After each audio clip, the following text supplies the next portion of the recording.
borders, largely because in many ways,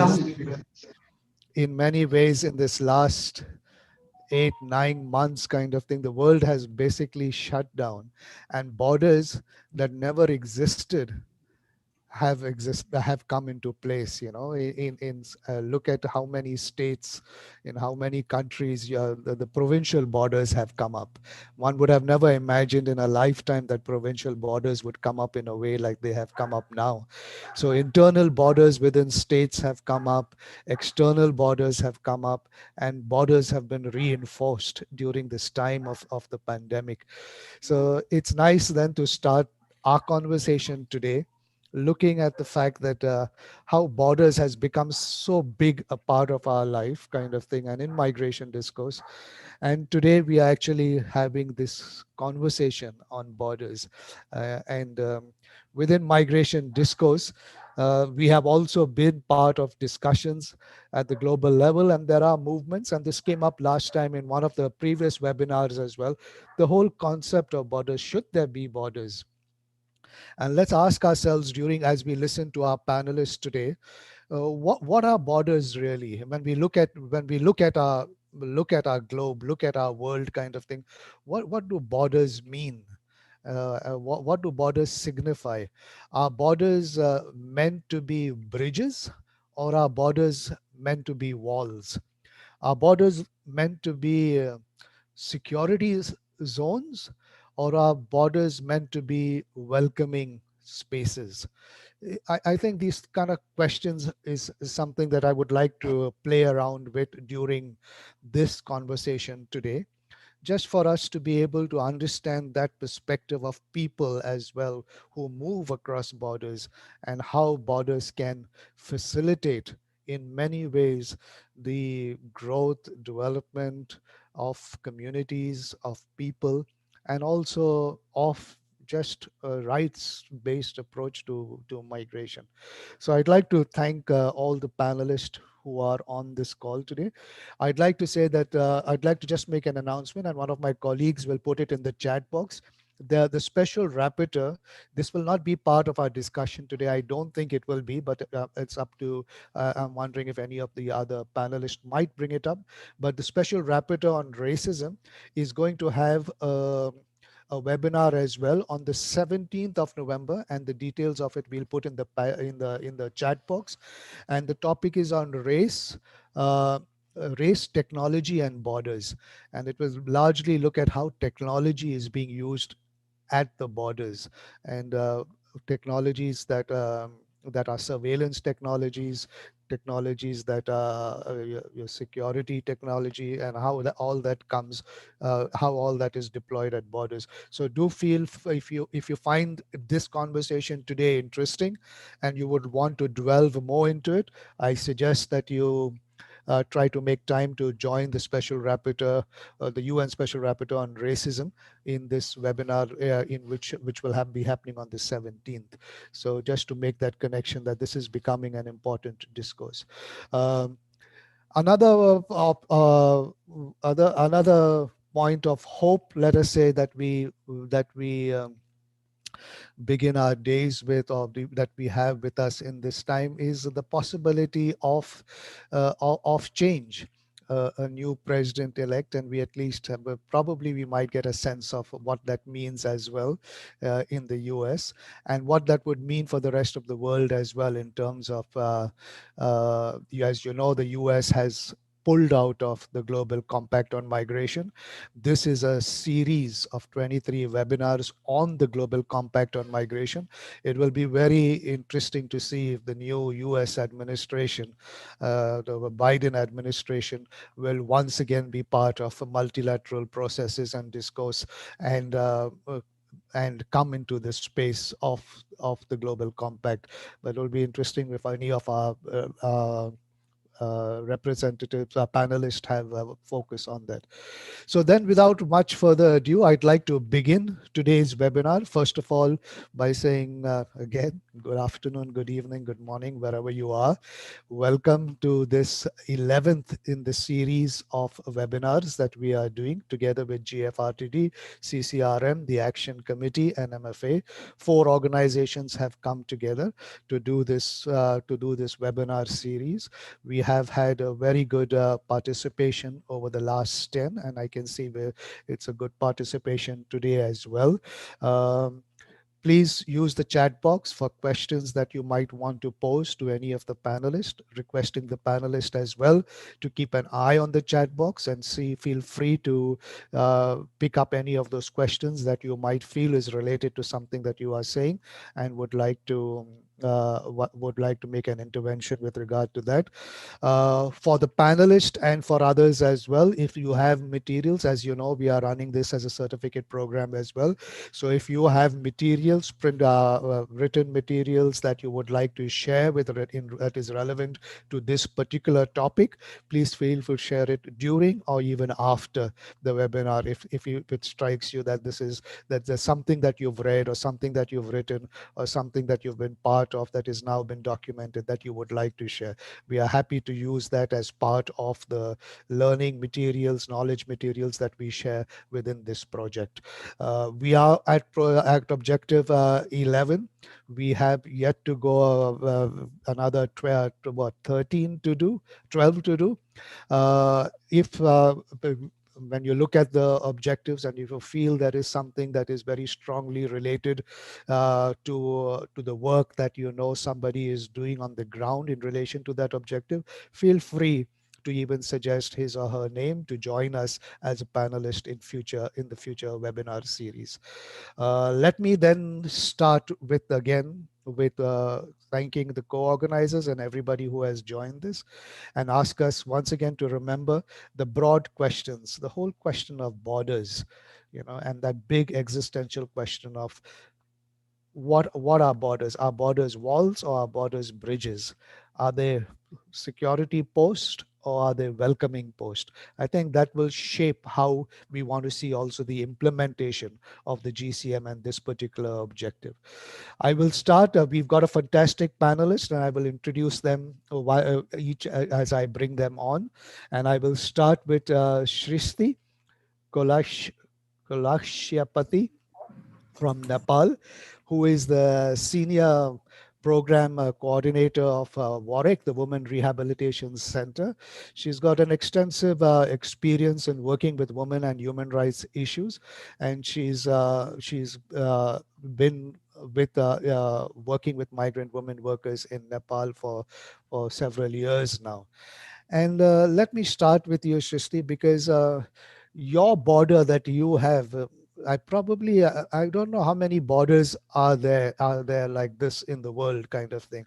It's the longest border. It's a very long border, and there's a treaty on this border and the treaty somewhere says that Nepalis and Indians can cross this border easily, kind of thing, and.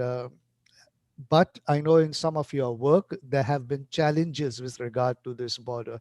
And there are people who have even asked to relook at the treaty, kind of thing, because the kind of movement does not allow protection, or at least challenges protection of migrant workers.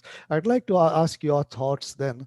This unregulated India-Nepal border, can you start by saying how long it is, kind of thing, in terms of kilometers or miles, whatever?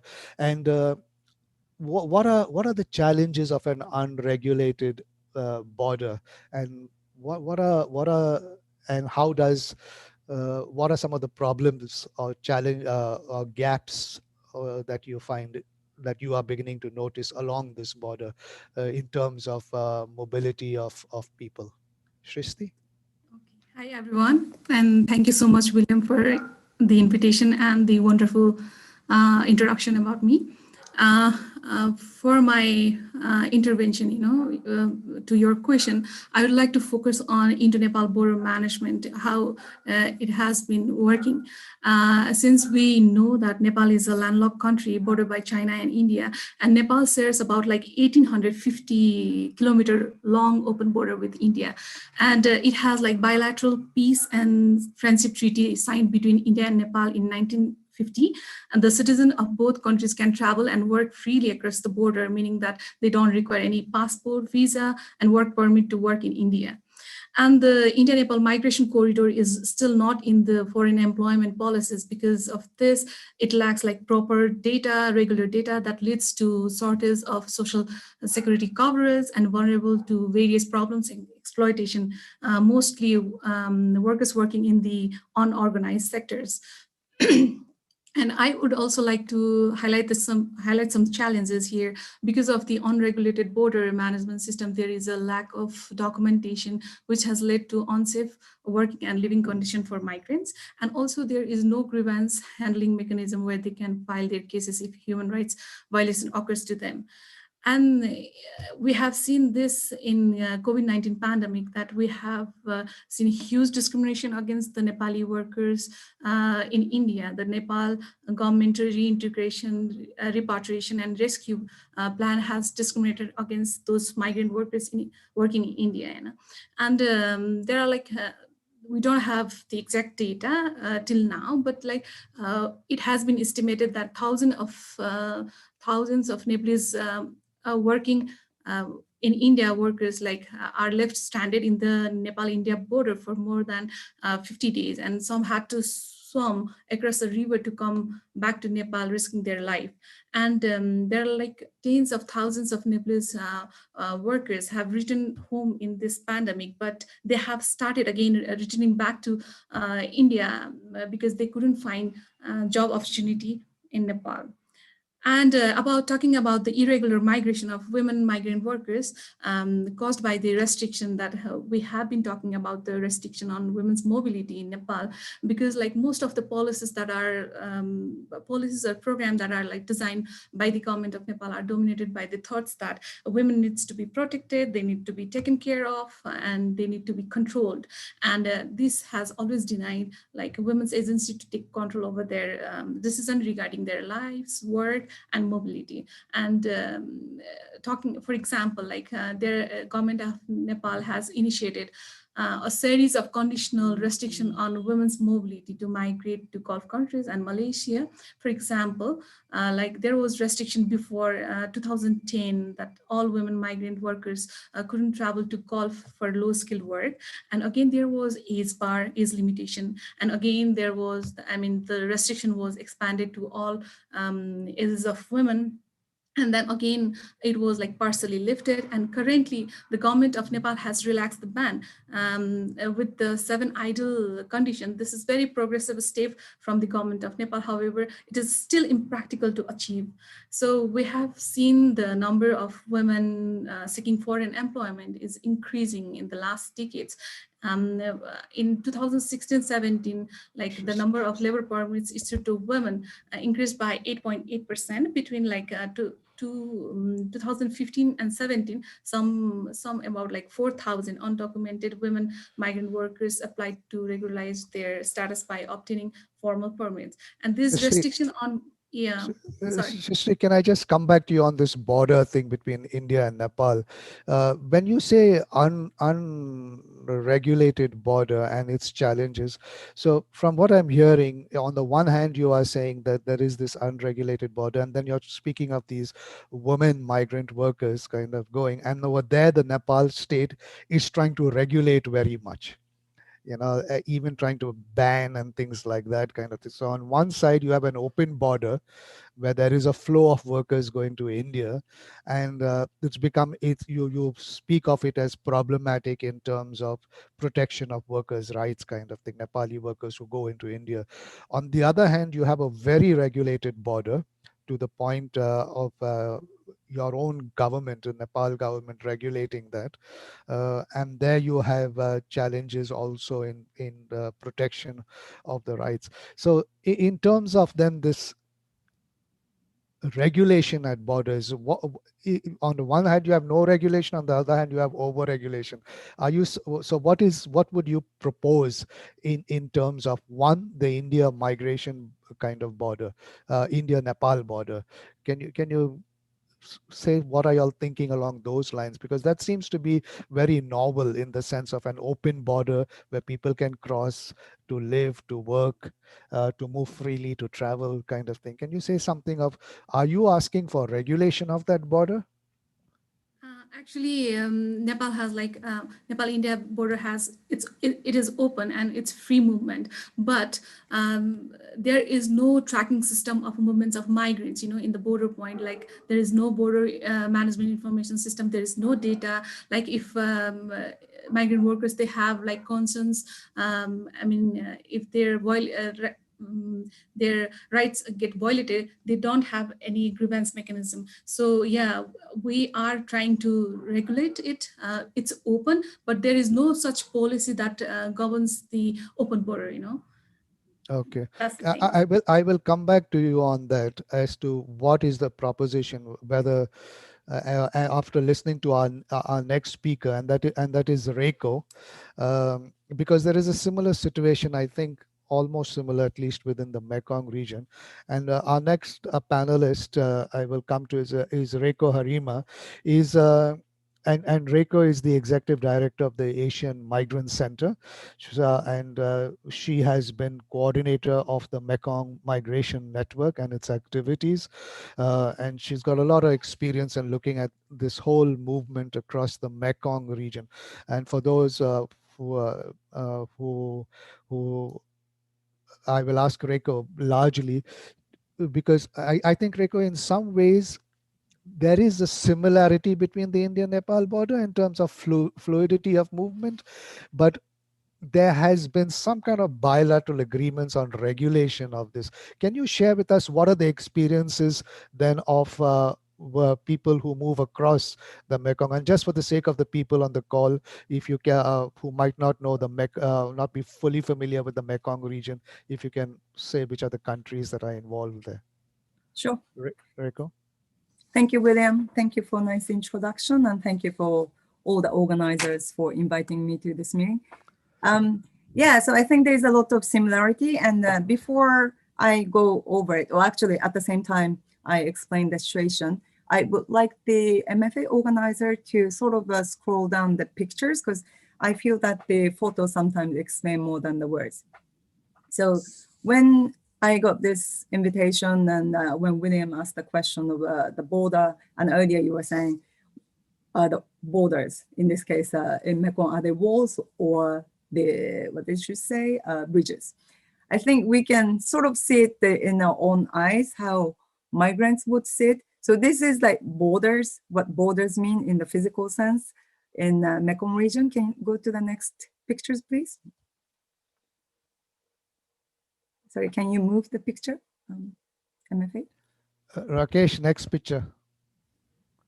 Okay, so this is the official immigration checkpoint, and this is what is called informal migration channel, informal crossing. So just wanted to show the three pictures, because for me, that's sort of these migrants are relatively relaxed faces explain a little bit about the borders as well. So William, so you asked me to give explanation about the MOU and the bilateral arrangement in the Mekong first as a background, right? So as a matter of a background, so Greater Mekong Subregion refers to the subregion that includes Thailand, Myanmar, Cambodia, Vietnam, Laos, and Yunnan province of China. And as we've been discussing, and as you can see in the picture, the borders are very, very porous. And I mean, the migration has been part of people's lives, livelihood for a long, long time, for decades. And so in the past couple of decades, migration has been largely through, all of it has been through the informal channel. But there have been a certain level of bilateral, basically, efforts in regulating migration. And I think it's been sort of catching up in terms of also statistics, looking at so migrants who come through fully formal channel in this region are called MOU migrants, migrants who came through under the Memorandum of Understanding procedure set up by the Memorandum of Understanding. And until very recently, the numbers of migrants who came through this process has been very small, like initially a few hundred for many years and then 1,000. But like as of August 2020, that has, in case of Thailand, that has reached nearly 1 million. That's like 920 something thousand migrants who came through this MOU process, legal migration channel. So the efforts has been catching up. But that's still out of estimated total 4 million migrant workers. So you can imagine that the majority of migrants are still crossing borders informally. And when you think of what do these borders or the border control mean for migrants, then I think one is we can look at both the process of the migration itself, but also the second part of for their implication is what happens if you migrate legally or through informal channel. So first of all, in terms of the legal migration channel under this MOU process, for migrants, it's still very time consuming, not very efficient, and also very centralized. So for migrants who live very close to the border, for them, it doesn't make sense at all to having to go to the capital city to get all the documentation done before they migrate. It's much closer to migrate to the city across the border. So that's a sort of administrative issue with the current legal migration channel. But also the other implication is once they migrate through legal channel, would they be assured that they would have much better labor and social protection, and also their wages are secured? And so far, many of the migrants that we have interviewed, we have worked with, all say it's not necessarily the case. Many migrants, for example, the migrant agriculture worker that we have interviewed recently in Panga, explained that she came through MOU process, but regardless, she still gets stopped on the street and has to pay. And the other migrant was also sort of sharing with us that they still get much less than the minimum wage. So when you're thinking of millions of people who are already crossing border relatively in a relaxed manner like this, I think the border control only works when migrants who themselves make decisions, who are social actors themselves, who have information to network of people and information to access to information, when they have all this, only when they're convinced that migrating through legal channel would secure them, would assure them the much better labor rights, good social protection, portability of social protection, and wages protected, only then they would start coming through this legal channel, then border management would function. Can I ask you then, and again, based on what Shristi has said, and I think this is a good contrast to look at in the two pictures that you have shown this kind of, the picture that is on the screen now, this kind of easiness and the smile on migrants' faces and crossing this kind of channel. And then the previous picture in which there was really a kind of regulation process. When you look at what both you and Shristi are saying, I'm wondering, and I think what is nice, what you have said is a large part of borders is also how migrants themselves perceive them, you know. And when Shristi says in India, the Nepalis going into India, there is no social protection, there's no access to justice and all this kind of thing. So the workers who are going in the picture now, would they be able to have those kind of rights, access, or they remain undocumented and irregular? That is that something, because you've already said that those who go in the regular manner, they also have challenges with regard to access to rights. What about these workers who go in an irregular manner? Are they able to navigate their rights? As many of you may know, like in Thailand, in this case, I'll focus on the main destination country in Thailand, in Mekong. In Thailand, they have been implementing this process called first registration and also nationality verification process, which is done in collaboration with the countries of origin. So it means that although many migrants come through informal channel, there have been some windows basically of opportunity to register their status and become documented, semi-legalize their status and have access to Social Security if they have registered and if they are employed in informal sectors. So in that sense, even though they, yes, initially migrated through informal channel, as long as they have had access to the Social Security, the registration and employed in formal sector and then enroll in Social Security system, then you have access to social protection. And in terms of if you're referring to labor rights, then in principle, in case of Thailand, the National Labor Protection Act applies to all workers. So in that sense, even if you remain undocumented, in principle, it still protects workers' rights. So for MMN, for us, the advocacy point is regardless of their status, do please implement the Thai National Labor Act and strengthen the also labor inspection, which the number has been still relatively quite limited. So we feel that of course, in principle, we are not disagreeing to the importance of border management, but it's not necessarily automatically linked between being undocumented and labor rights violation. And it also is not necessarily the case that the labor rights cannot be protected from the perspective authority if migrants remain undocumented. Okay, I'm done. Is William still there?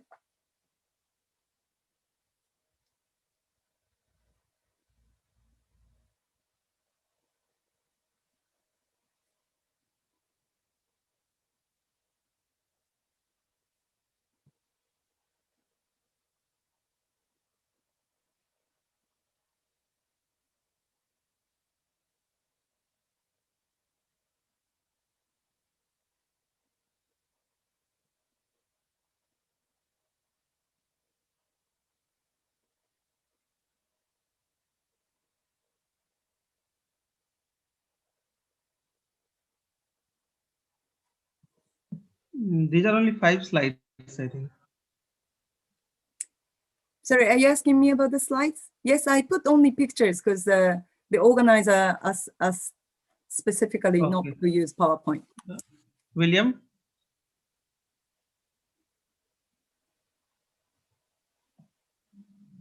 Oh, give me a second, I think he's muted.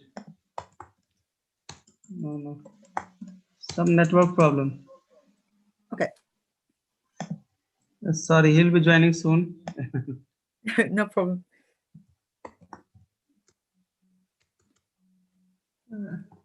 2 minutes.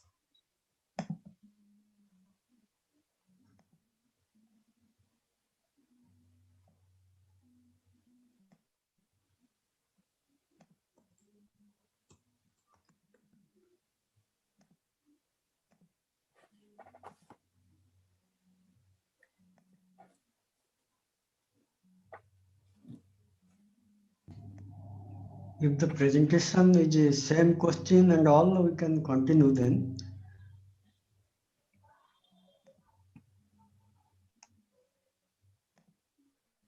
Eddie, are you there?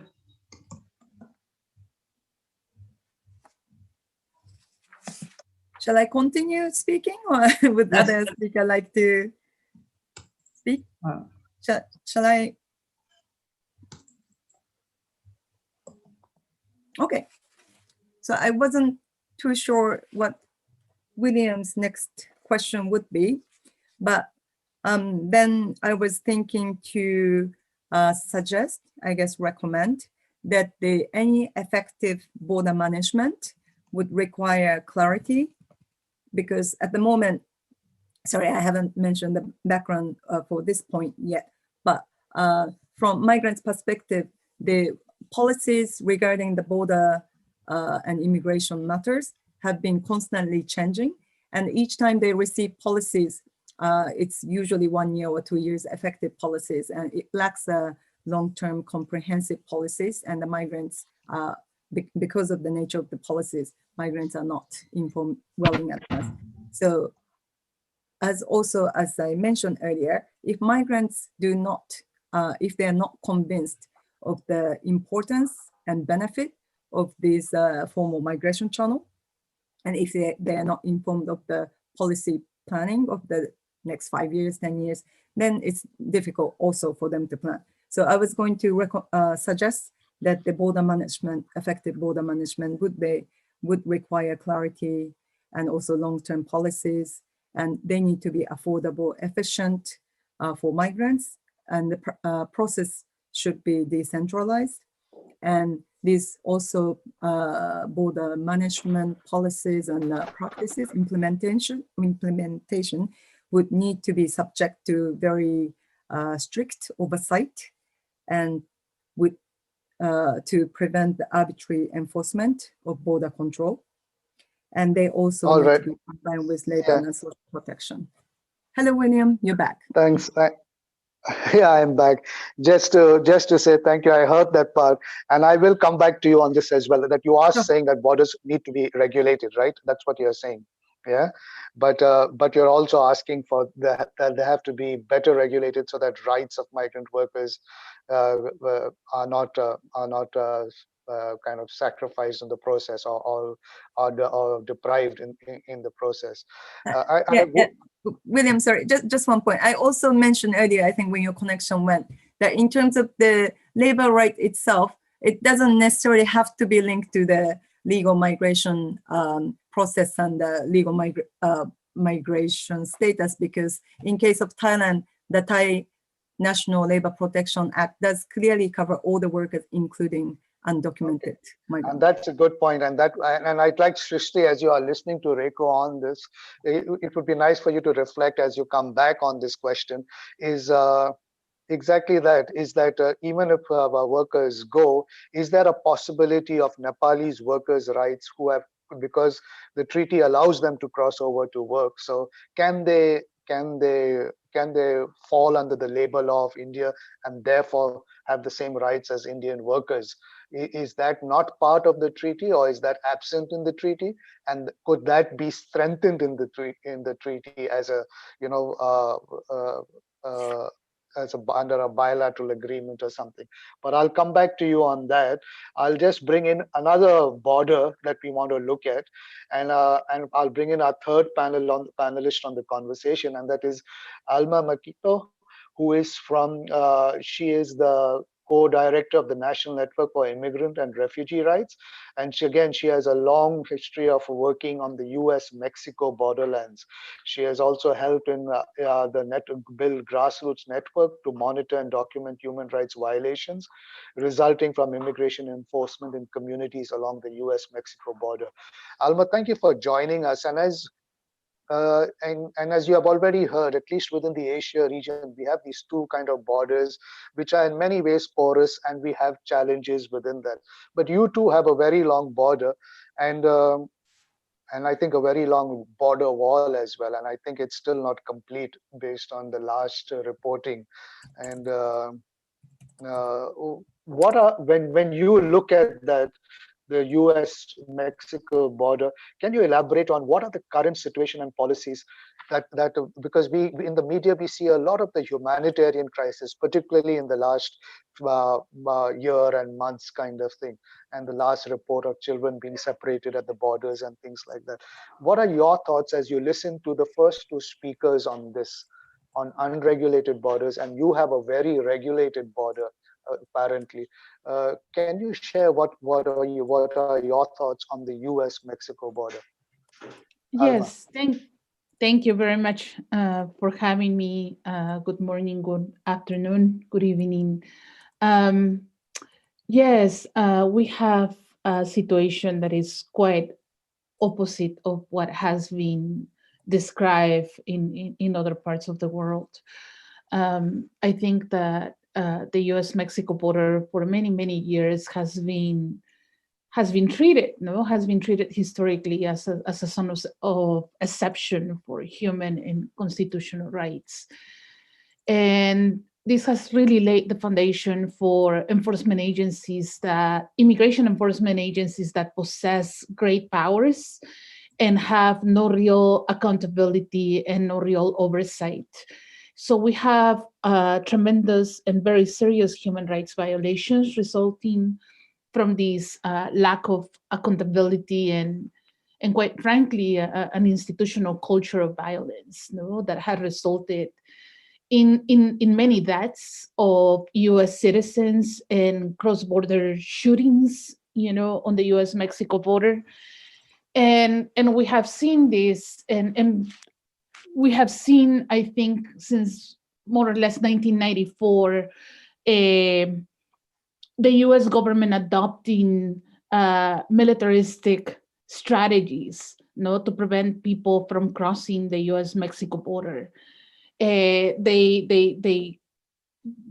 focus was to pursue a strategy that's called prevention through deterrence, which mainly was directed at militarizing the traditional corridors where migrants cross, pushing the migration flows away from cities or main points of entry, and pushing communities who are migrating into the wilderness, trying to use the topography of the area to kind of prevent people from crossing.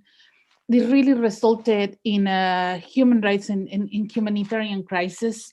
We have seen, we have accounted officially for more than 10,000 people dying at the gates of the United States or inside the United States, people who are migrating, who are dying of dehydration or from heat strokes, from being exposed to the elements.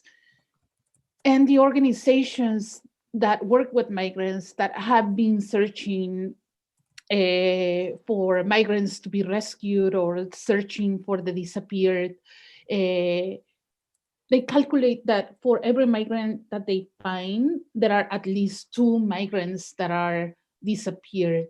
So potentially leading to the number of migrant deaths to about 30,000 people that in the last or since 1994.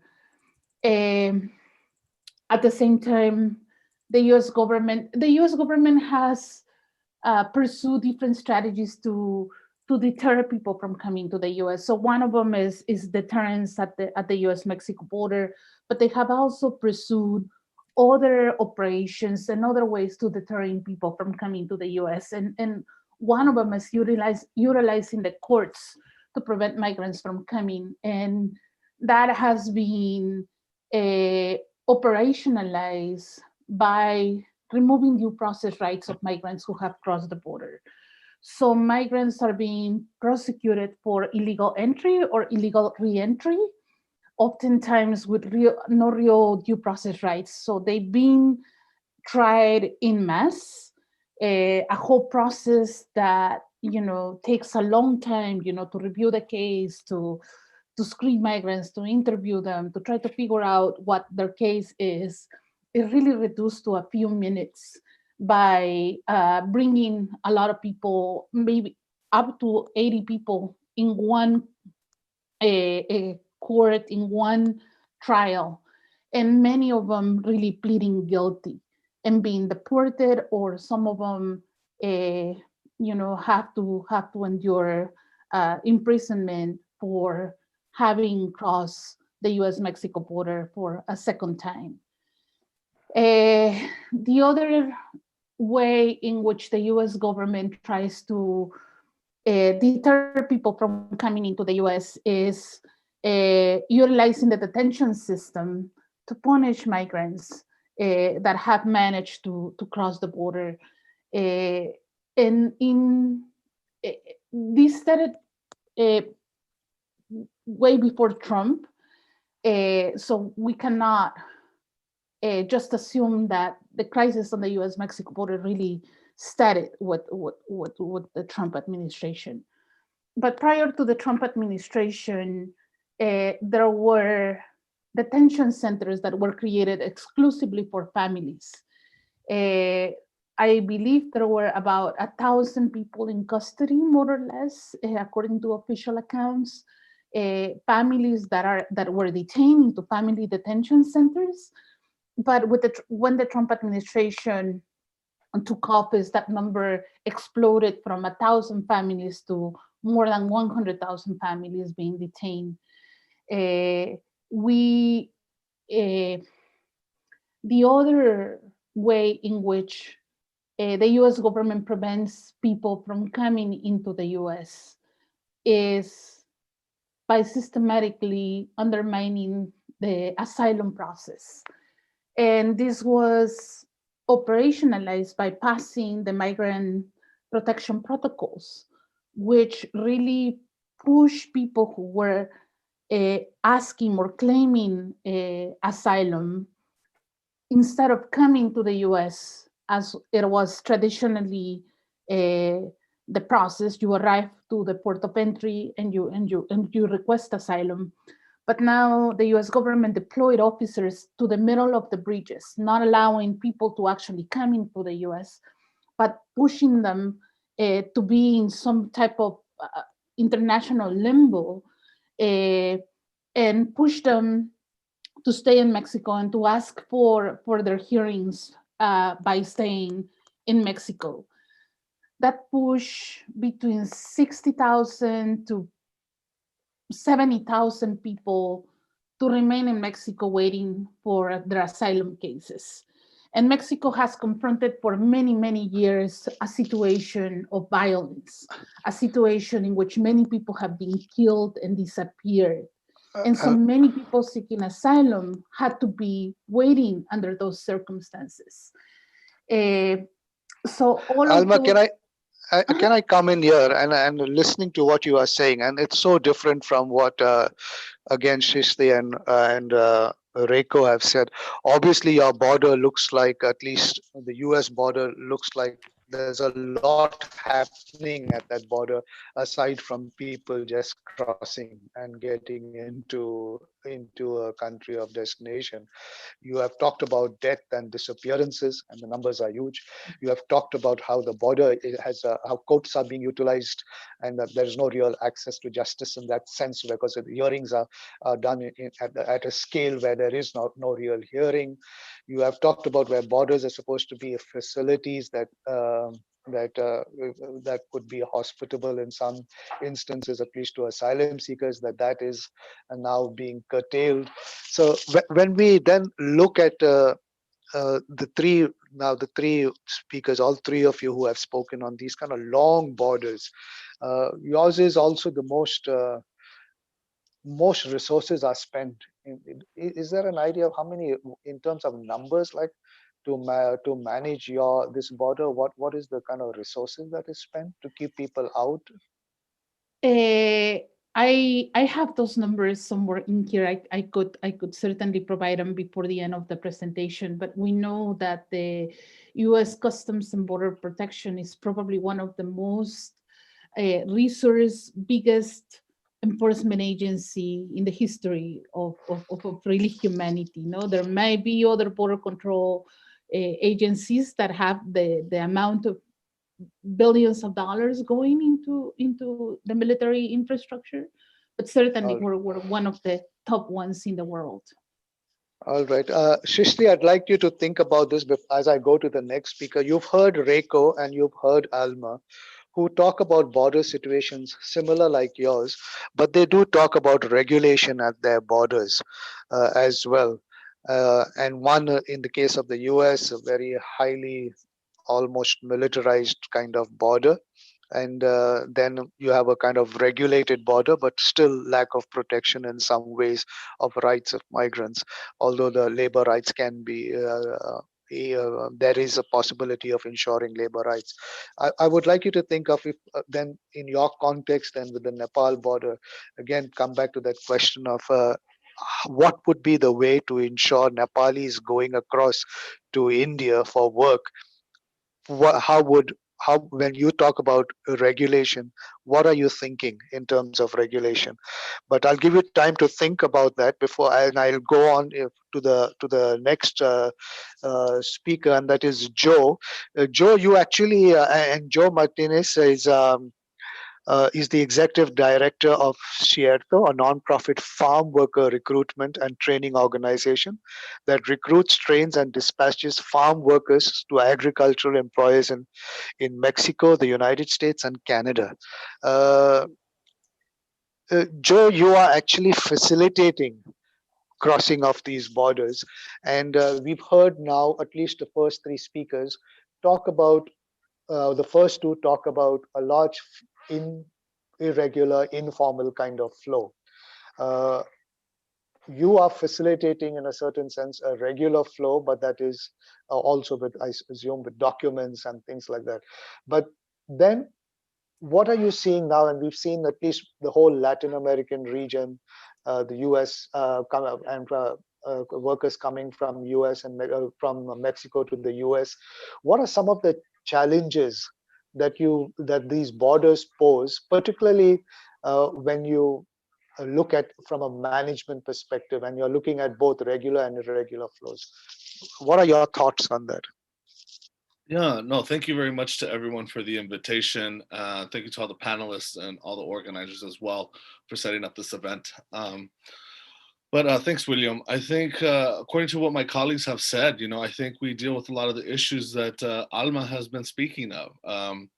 I think one of the biggest challenges is that we do not collaborate as a country. The United States does not collaborate really effectively when it comes to border security and immigration. We tend to pretend that we have the standard.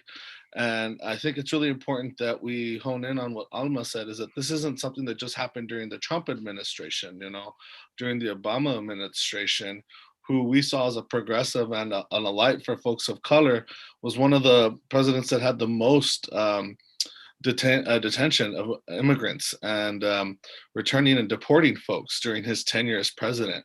And I think that we continue to realize the border as an economic means of control. I don't think that it's seen with very much human dignity in the way that it is managed. And so in that sense, I think it's been easy to see how we've separated families, separated folks that are trying to look for a better relief in their own life. And I think that as someone who mitigates and manages that flow, the reason we came into existence as an organization is because the governments would not work together.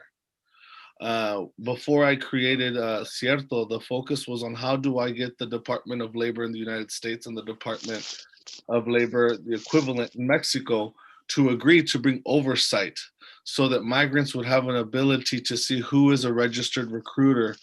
Is my visa real in the United States?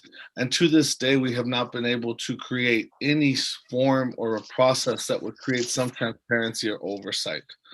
And I think that folks, once again, continue to see and recognize that migration is something that's becoming more and more important. And so what we've created are programs, bureaucracies that folks need to apply to be able to get access to a visa. But I think one of the biggest challenges is that a lot of the visas that I deal with and the visa that I'm talking about, the H-2A visa, which is for agriculture, you are still committed to one employer. That employer dictates where you go, where you can go.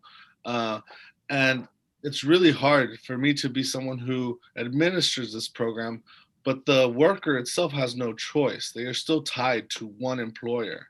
And in that sense, if they are unhappy, their only option is to leave, try to access the system for a grievance, or to stay quiet and finish their term. And that is what's happening just in management when they're there. There's a wealth of issues that folks are not aware of before the worker even comes to the United States. They don't know how they arrived. Most people think about the border and that's where everything happens. But a lot of folks don't account for the community of origin. How did that worker find out where they could meet someone for a potential visa? How much did they pay? I mean, I could go and pick up 100 workers at the border of Mexico and US, and maybe 50 or 80 of those workers have already paid to be there. And it's that area that a lot of the border management does not look into. Everyone's so focused on, did I fill out my paperwork right? Do I have my visas? when we're talking about the visa category I work within, right now we're looking at approximately 250 to 300,000 legal workers a year. But that still doesn't account for the 1.1 million undocumented workers that exist, and that's just in agriculture. So I think we really have an issue of a lack of responsibility and a lack of acceptance that we are now dependent on migrant workforces. And we have not been able to create the infrastructure and framework to be able to manage larger flows of migration. And I think a large part of that too, which ironically the US founded on a lot of immigrant movement, is now tending to block that and close that. And so I think the realization continues to see that, you know, folks are trying to protect a border, but from what exactly?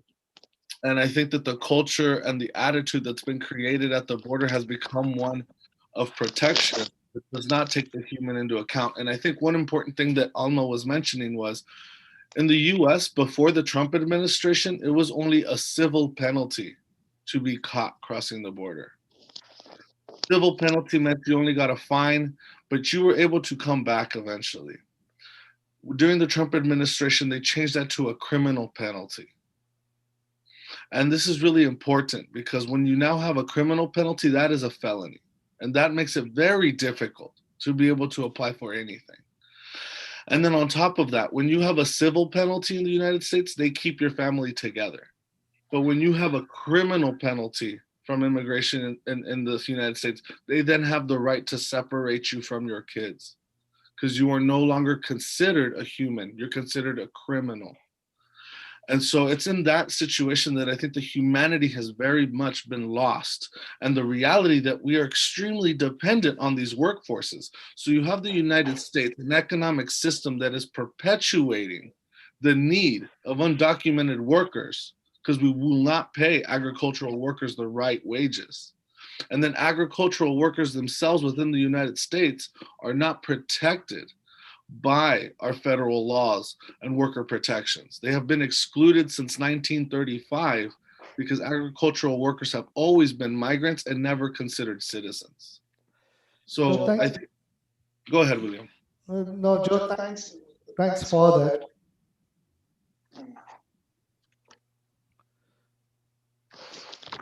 Thanks for that. Just a minute. One second.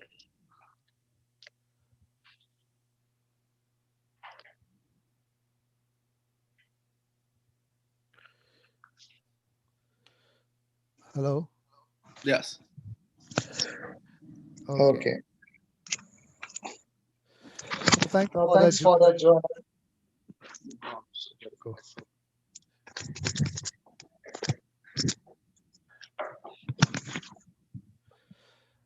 I was just wondering if you've touched a lot about the need to collaborate along borders.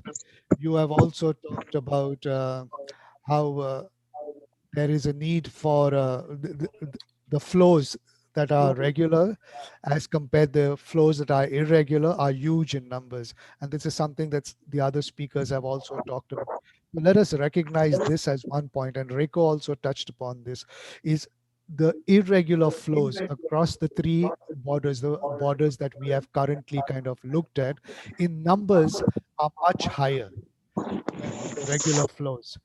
And we have established that there is need for some kind of regulation. In your own experience, then, is this regulation brought about by cooperation between states, and what would that cooperation be? Yeah, if I understood correctly, William, I think you were asking what type of cooperation and from what perspective is cooperation happening on the border.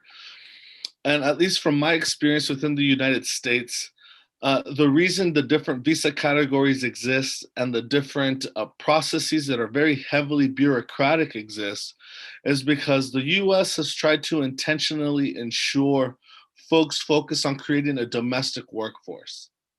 the culture and the thought at the government level is that the United States should only use migrant workforce as a last resort, as a last means, when in reality, everyone knows we're dependent, at least within agriculture, within factories, everything that we have not yet exported outside of our country that we recognize is dependent on a migrant workforce.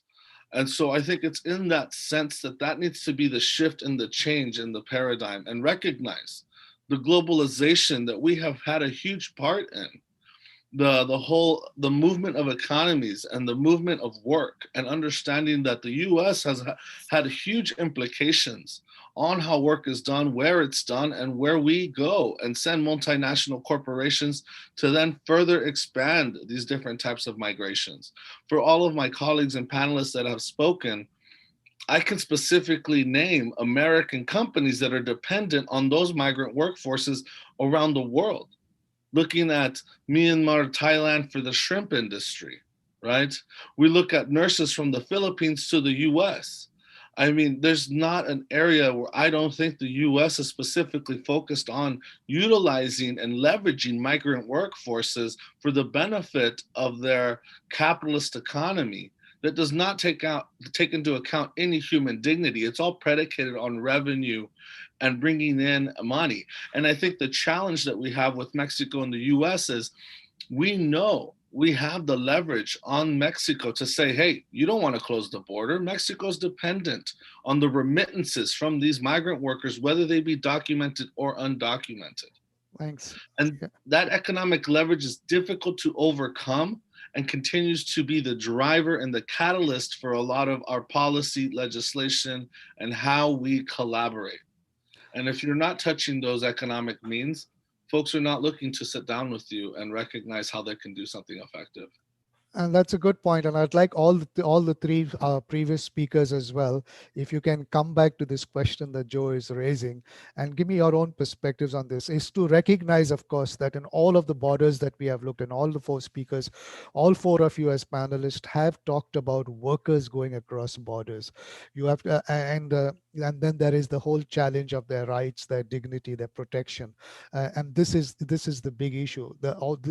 But just by the sheer numbers of people growing across the borders, just by the sheer numbers that we are looking at, and those who go through informal or irregular ways across these borders, it is already saying something more about people's needs or people's desire for development or people's desire for change or to improve themselves and things like that. So and because these borders are being crossed, is there a what would be the next step within the GCM? Because if GCM objective is on 11 is on this borders, what would be the next step in terms of deepening this discussion around borders within the GCM context? Because so far, at least, correct me if I'm wrong, and the tendency within migration governance these days is secure the borders kind of thing. And yet there is a point in the fact that workers do cross.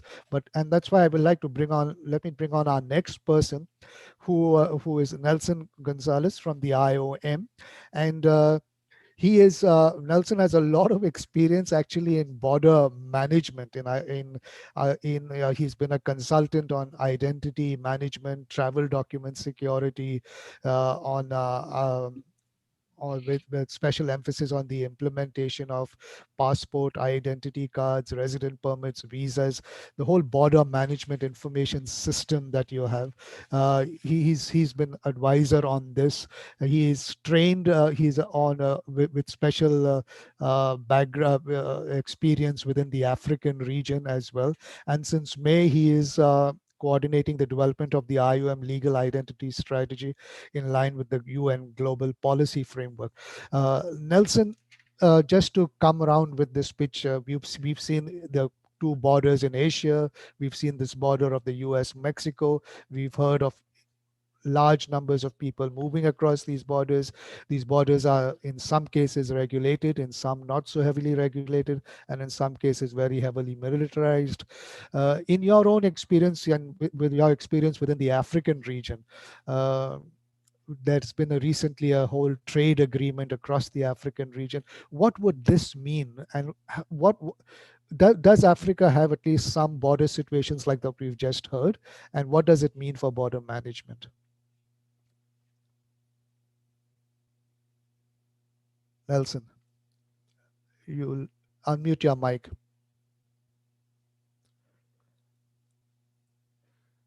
Rakesh, can you unmute Nelson's mic?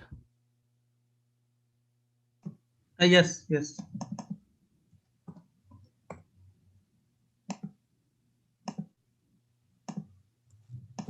Thank you very Yes. much.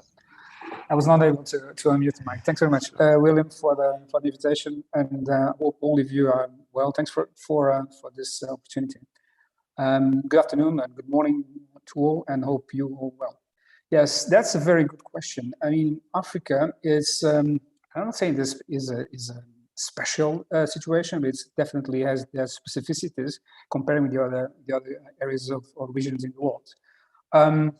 African Union is doing, in fact, a real a strong push for the free movement protocols, not only on persons but also on trade, because trade and development and free movement of persons are connected in such a way.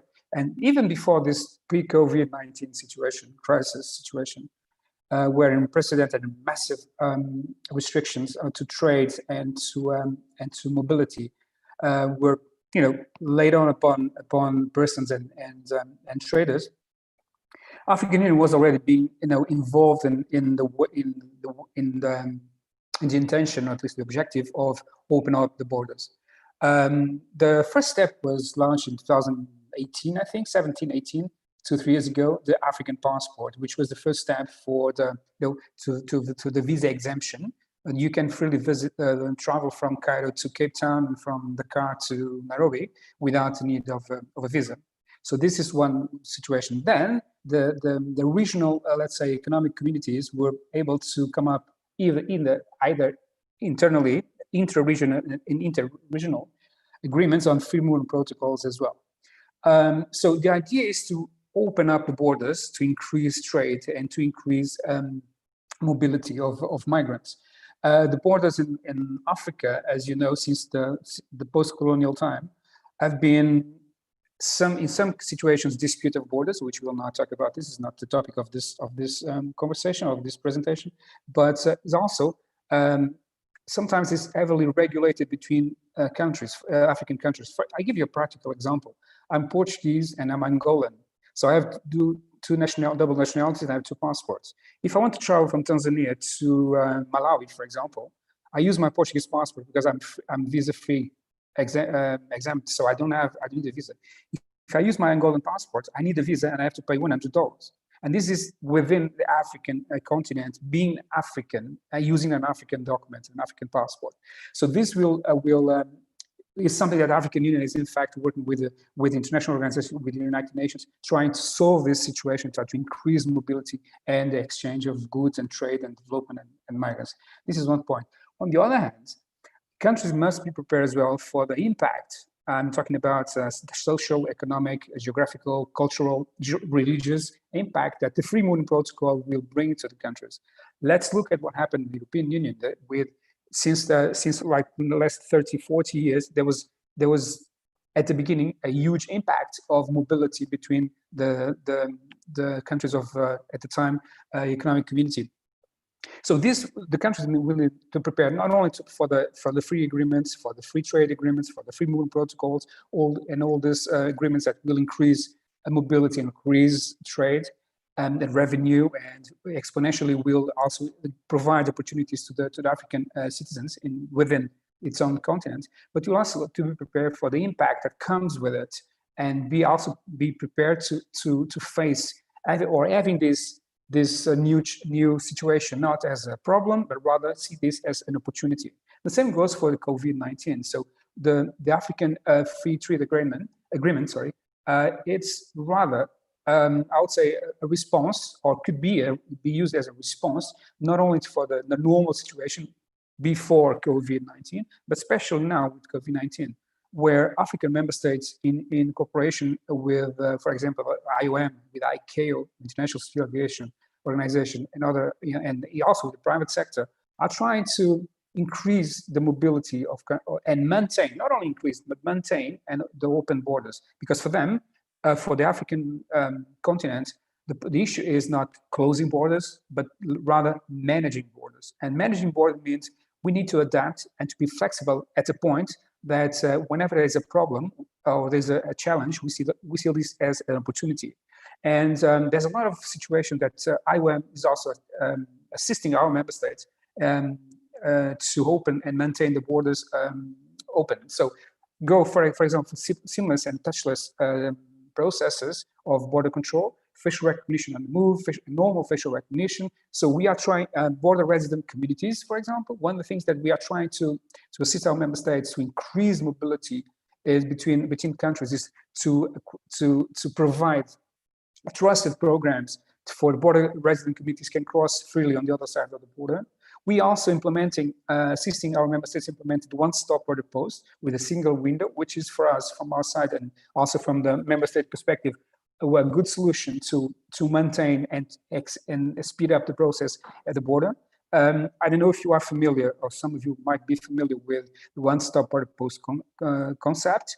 Very briefly, you cross one country to another, you stop only once. So you have a standardization of forms. So you fill one form, which is valid for two countries, and you'll be cleared once you arrive at the border, you'll be cleared for the exit of country A and entry on country B. So this goes for immigration, customs, and all the agencies that are normally based on the border. So this is something that as well, member states are really moving up on this, are really seriously implementing one-stop posts across the continent.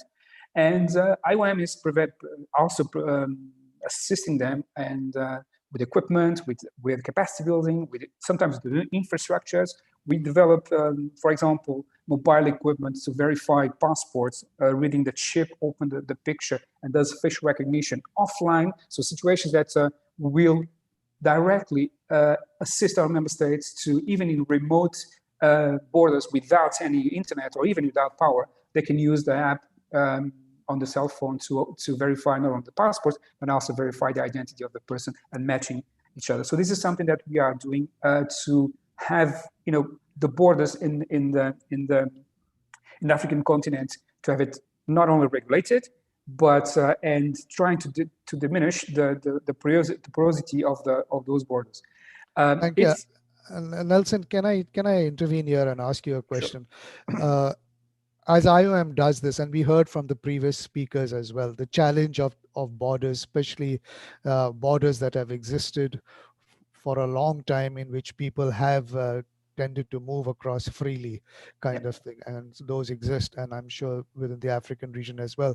As you speak of all the technology kind of focused way in which IOM is trying to manage these borders, or at least to build capacity of states to regulate these borders.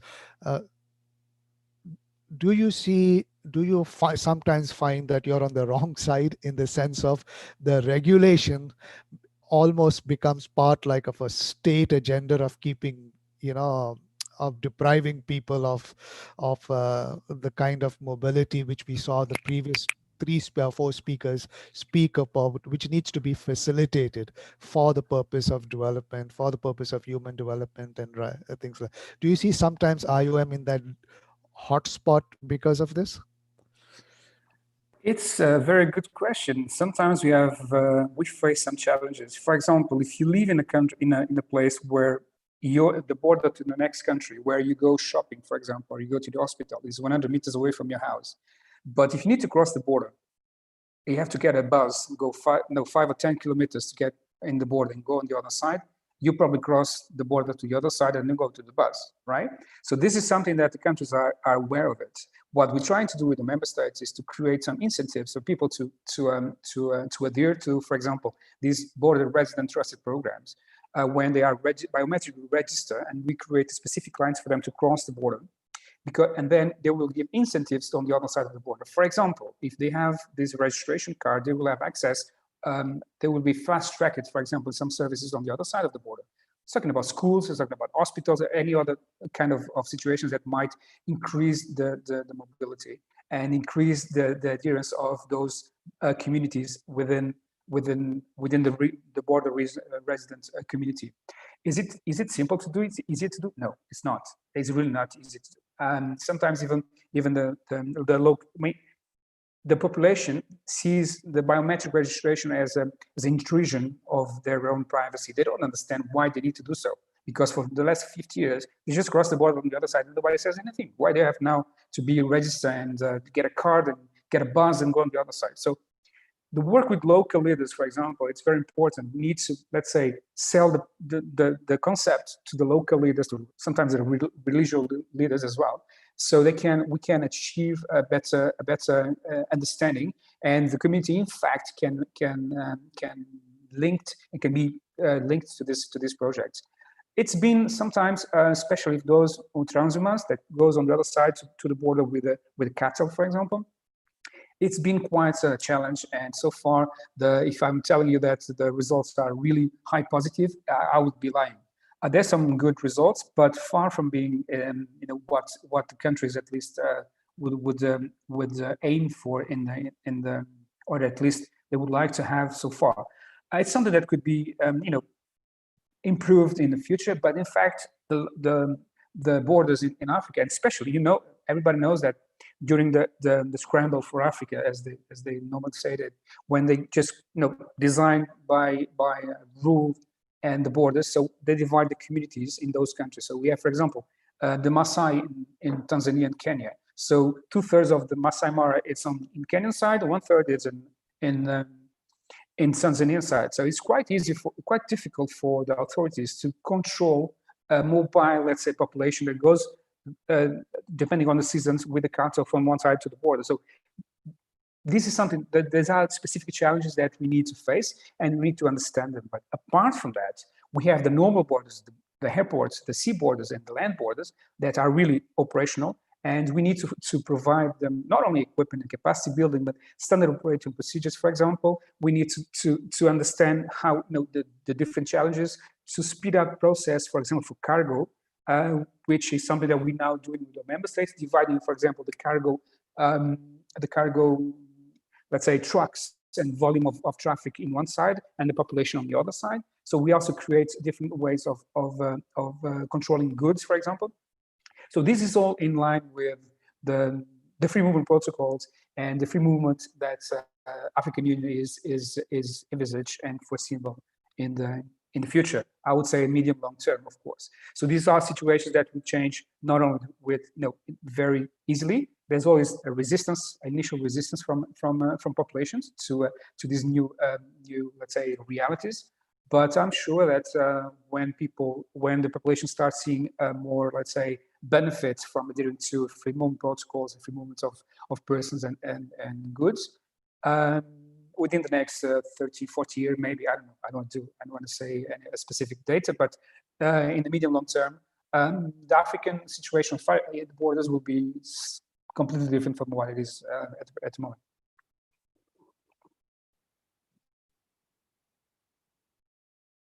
Thank you for that, Nelson. And I like that you give a kind of future perspective on it, which actually does talk in some way of the possibility of people moving along a regulated border, but more freely. And I'll come back to you on that. But let me come back first. Let me just check. Is Binod Kadaria on in this Rakesh? Is Binod here? So Binod. One second. No, no. No. Okay. Let me then come back to Shristi. Shristi, from what you have heard from some of the other speakers, and from your own intervention with regard to the India-Nepal border, what do you think? How that regulation, or how would you like to see propose some moving ahead with, into certain sense, a regulation along that border? Is it better to just leave things as they are and push for protection of Nepali workers' rights in India, like Reiko was suggesting that there is a possibility within the Mekong like that? or would you really think there is a border that needs to kind of be regulated in a much more stricter manner? Shristi? Thank you, William, for the question. Let me first intervene your first question regarding the friendship treaty on India and Nepal. Actually, that when that treaty was made, it was like in 1950, and the situation was very different, and there was no such challenges that we are facing now. There were no irregular migration, and the context and content was very different than now. And the treaty also talks about the national treatment for each other citizens, but we have seen that in our COVID-19 situation, that migrant workers in India, they have not access to better shelter, not access to food, but it's not accessible for the better condition in that context. And what I would like to also highlight here is like the migrant workers who have been migrated to India from Nepal are like are more in like informal settings than the formal settings, and they lack the negotiation power to negotiate for the full protection that are for them in the national treatment, So I would also like to, if Indian citizens are for Indian citizens as well, is it approachable for that kind of legal system in there? No, right? That's why I don't think like in Nepal, Nepali migrant workers are getting such legal facility and other systems. And talking about the regulation border, I'm not talking about like there should be strict border, something like that. I just wanted to highlight is like there should be some kind of system, some kind of labor migration process that should be backed up by the strong legal aspect that can be established, that will in turn protect the rights of migrant workers. And there should be integrated border management system that ensures the customs and immigration process, something like that.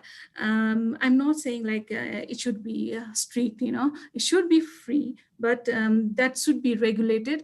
And all the migrant workers crossing the border should be in regulation. They shouldn't be, it should facilitate about the breeze, there shouldn't be any challenges regards to security of the nationals. Yes, okay, I get that, and I think, and I like that you said that that the treaty has a historical context to it, and now that you have more labor moving across this border, there has to be some kind of recognition of this, and to see how to protect the rights of these workers who are moving across to India, and maybe that is a conversation that can continue. Reiko, let me just come to you. You've heard Nelson just now of talking about how the trade agreement has kind of facilitated, and he's given a future perspective. Things are not right there now, but there's possibility it will be a regulated border, but there will also be freedom of movement in a certain sense there. You said as well that the numbers are less than the irregular flows, but they have been increasing. So is this? I mean, is this just the like a the when you're starting something, and this is the initial kind of hiccups along the way, but eventually this will smoothen out, do you think? Thank you. Yes, I was listening to the presentation really, with great interest. It's a question to be asked, maybe in a very long-term perspective. But I think maybe first I just want to make a little bit of correction, maybe if I made a wrong impression earlier, that not necessarily that migrants are asking or saying they prefer to stay undocumented.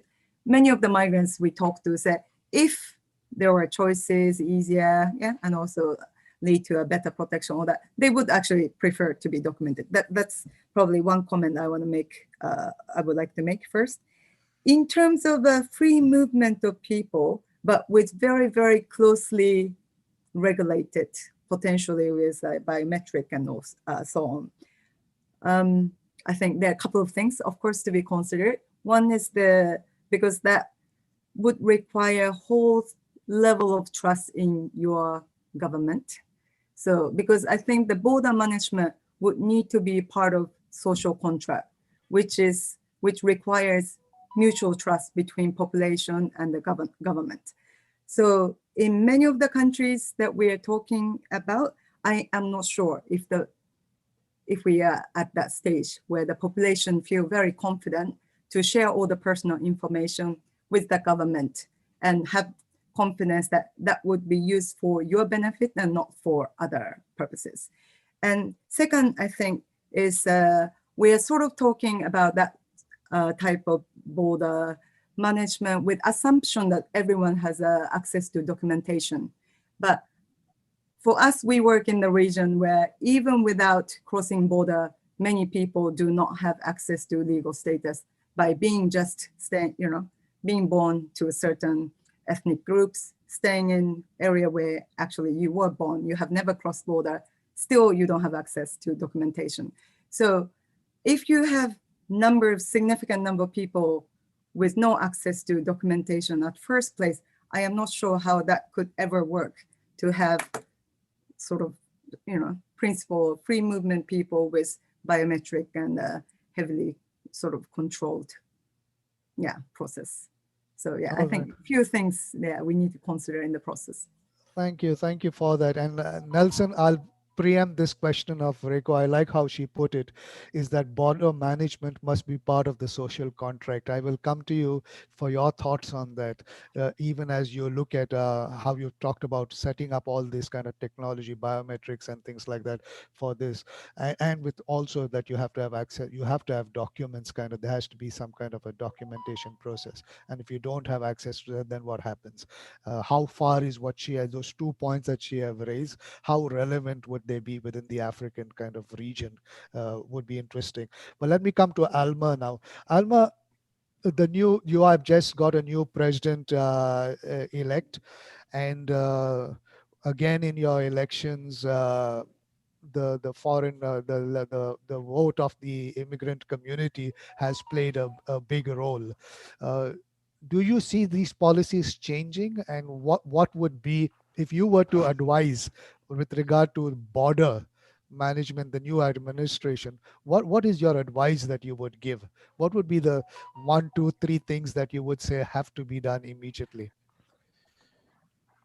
Well, I think certainly with this administration, we have this potential upcoming administration. We have at the very least an opening as civil society organizations to mobilize and organize for human rights-based protections for migrant communities, and particularly at borders.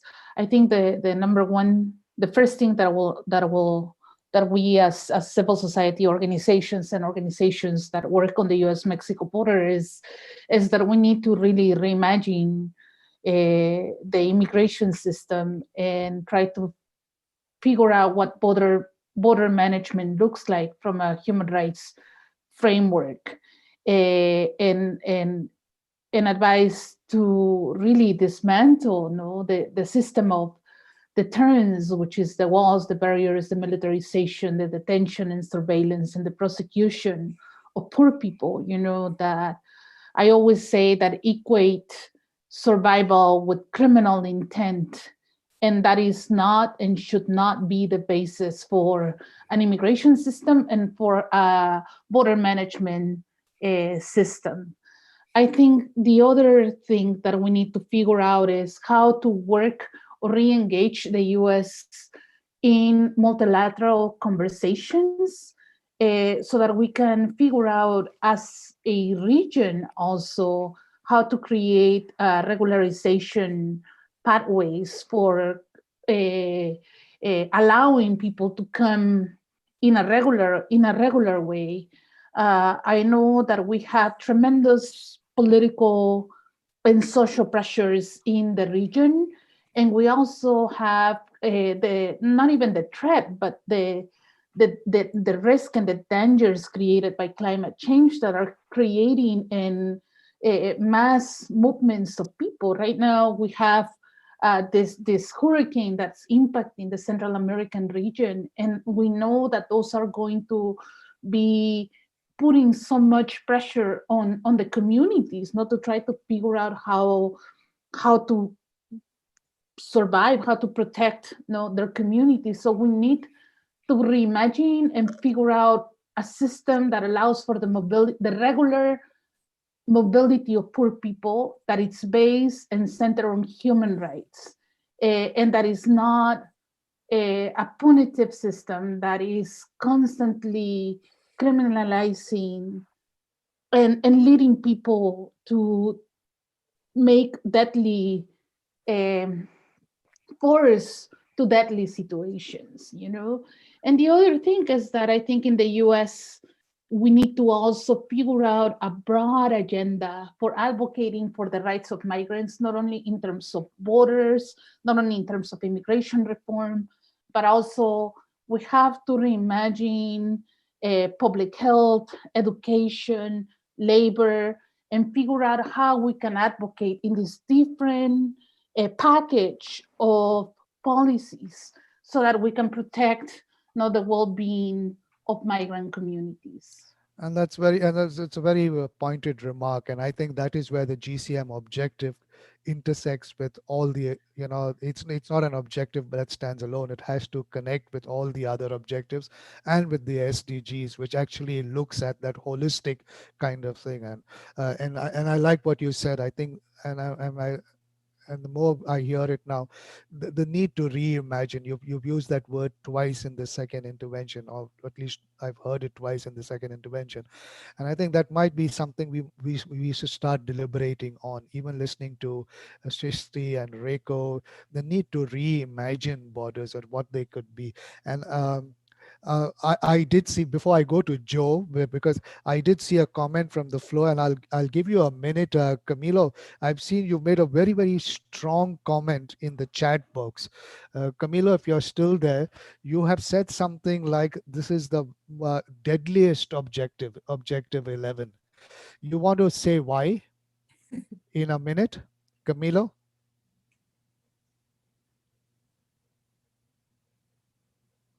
Camilo, are you still on? Camilo Perez? Yes, I see you're still on. You want to...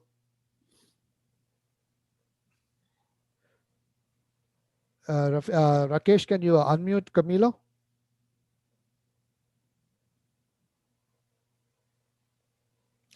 All right. While he is doing that, then I'll come back to you, Camilo, if you get unmuted. Let me come back to you then, Joe. And this is again a question to you. You've talked about cooperation between states.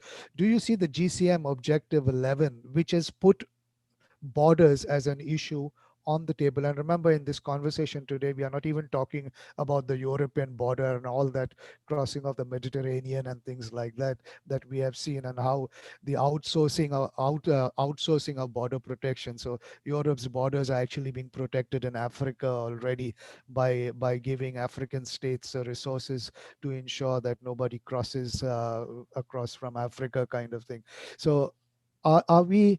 Camilo, when you talk about collaboration in terms of cooperation, is this something that needs to be done across borders, or is this or should we imagine on a bigger scale, looking at borders across the world, across different regions, something like what Nelson just spoke about for the whole of the African region, this trade agreement that has been put in place?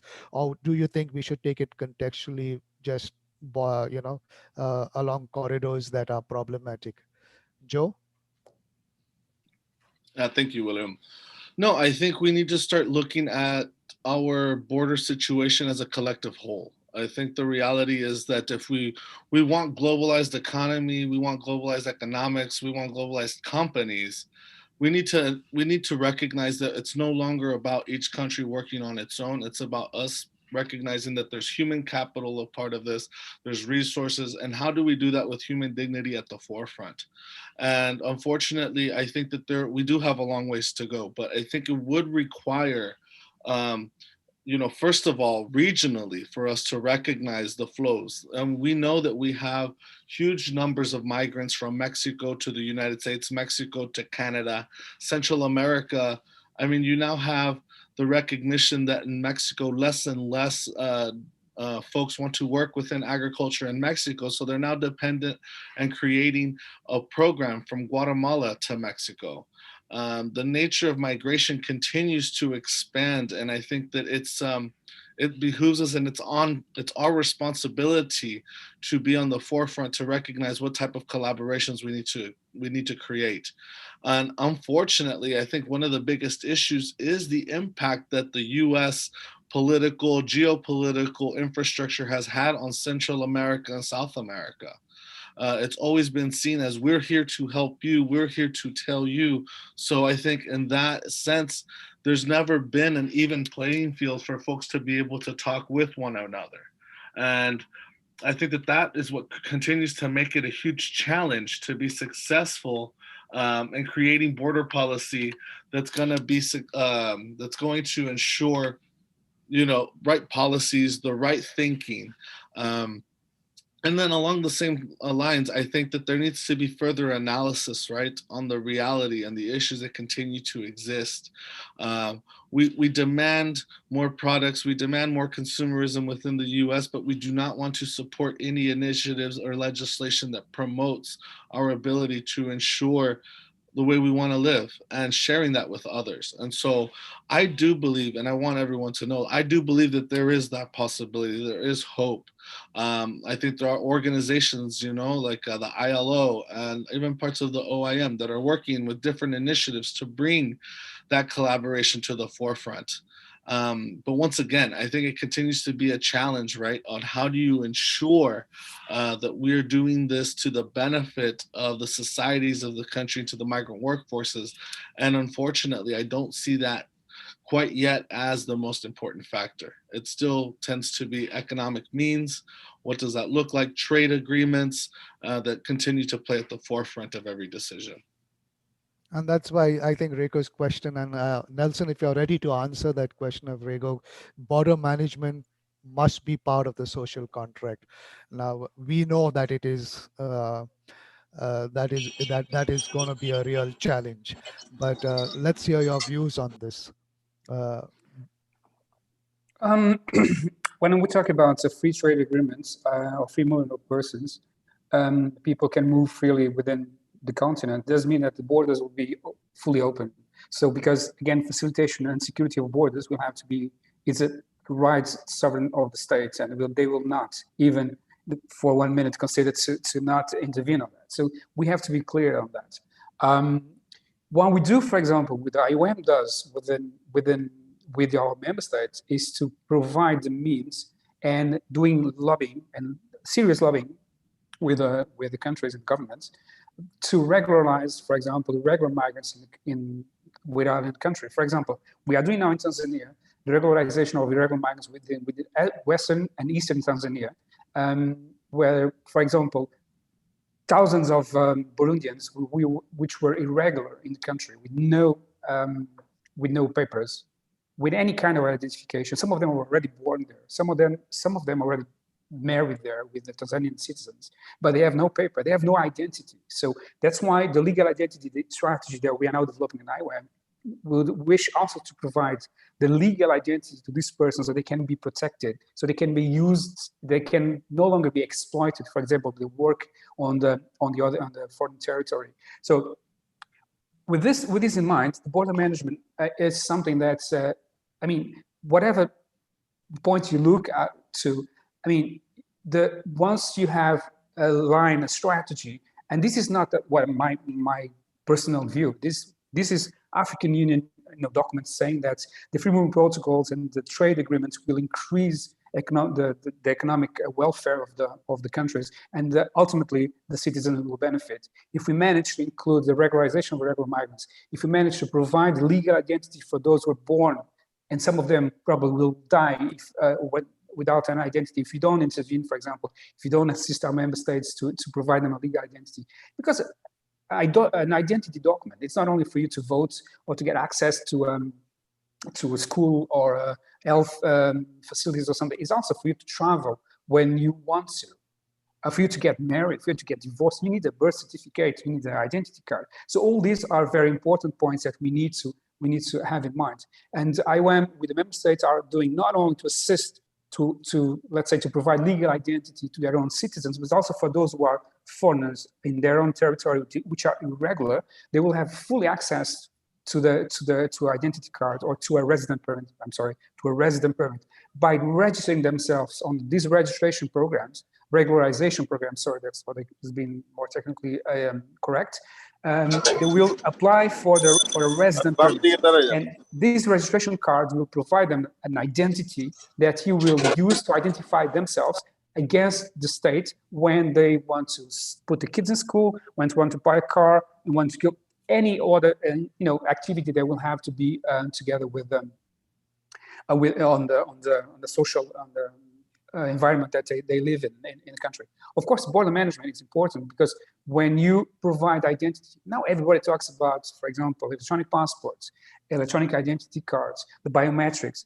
This creates the need and the good conditions to have interoperability between systems. This will create trust, as our colleague already mentioned.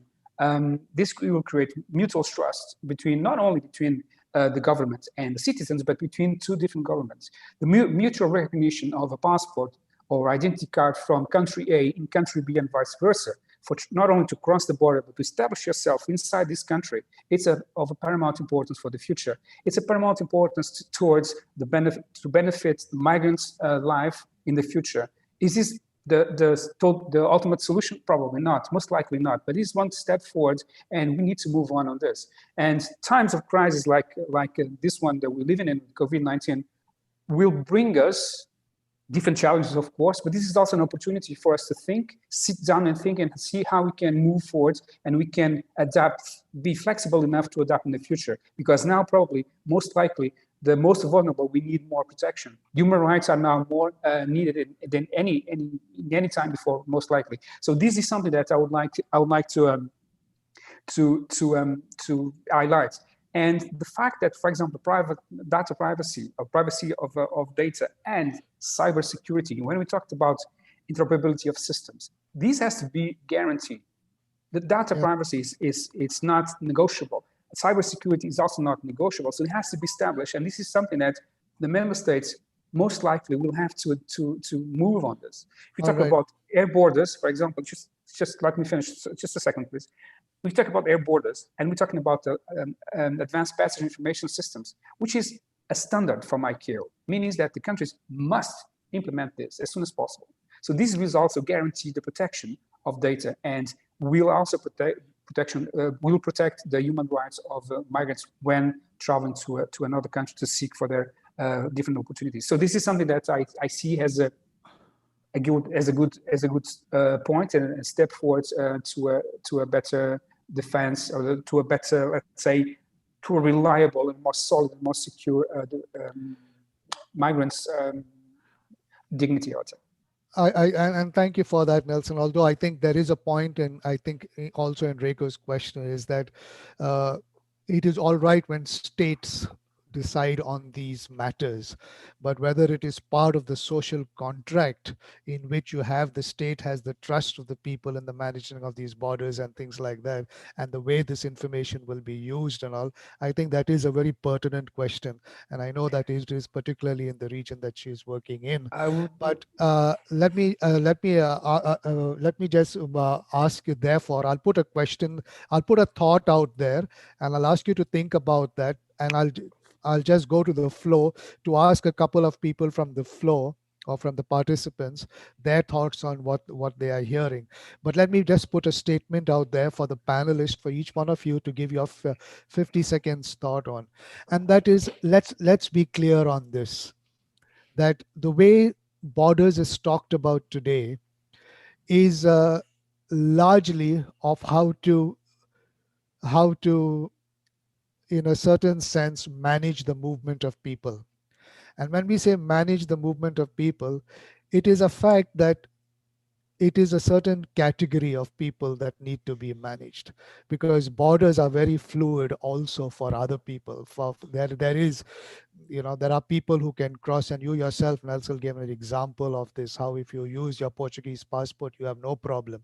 If you use the other passport, then you would have to have checks at borders kind of thing. So we do know that there are people who go across borders across the world without any problems at all, whose movement is facilitated, welcomed, and things like that. And then you have another category of people where the borders are regulated, secured, and people are even prevented in that sense from crossing. So I will ask each of you to give a 50-second perspective or thoughts on this kind of perspective, because I think a lot of the discussion around borders lies in this area kind of thing. But let me go to some people on the floor. Eva Ritza and Eva Sanders, you have been involved in the negotiation process of this. Uh, uh, of the global compact. I'm wondering, as you listen to this discussion on the borders, what, do you think the way this discussion has been going on at the moment, that the GCM Objective 11 has been written up in a way to address what has been discussed in this webinar so far, at least? Eva Sanders, Eva Ritza, if any of you could come in at this time. William. Yes, go ahead. I just wanted to say something, and I'm really embarrassed about the whole thing. I think there must have been a time change, because when I turned it on, it was already, I think Nelson was already giving an answer or something. So I unfortunately missed the whole first part of the Oh, discussion. I'm terribly sorry, but I had no idea that.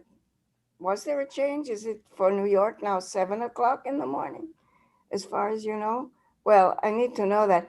And so I'm sorry, I really, under the circumstances, hesitate to say anything.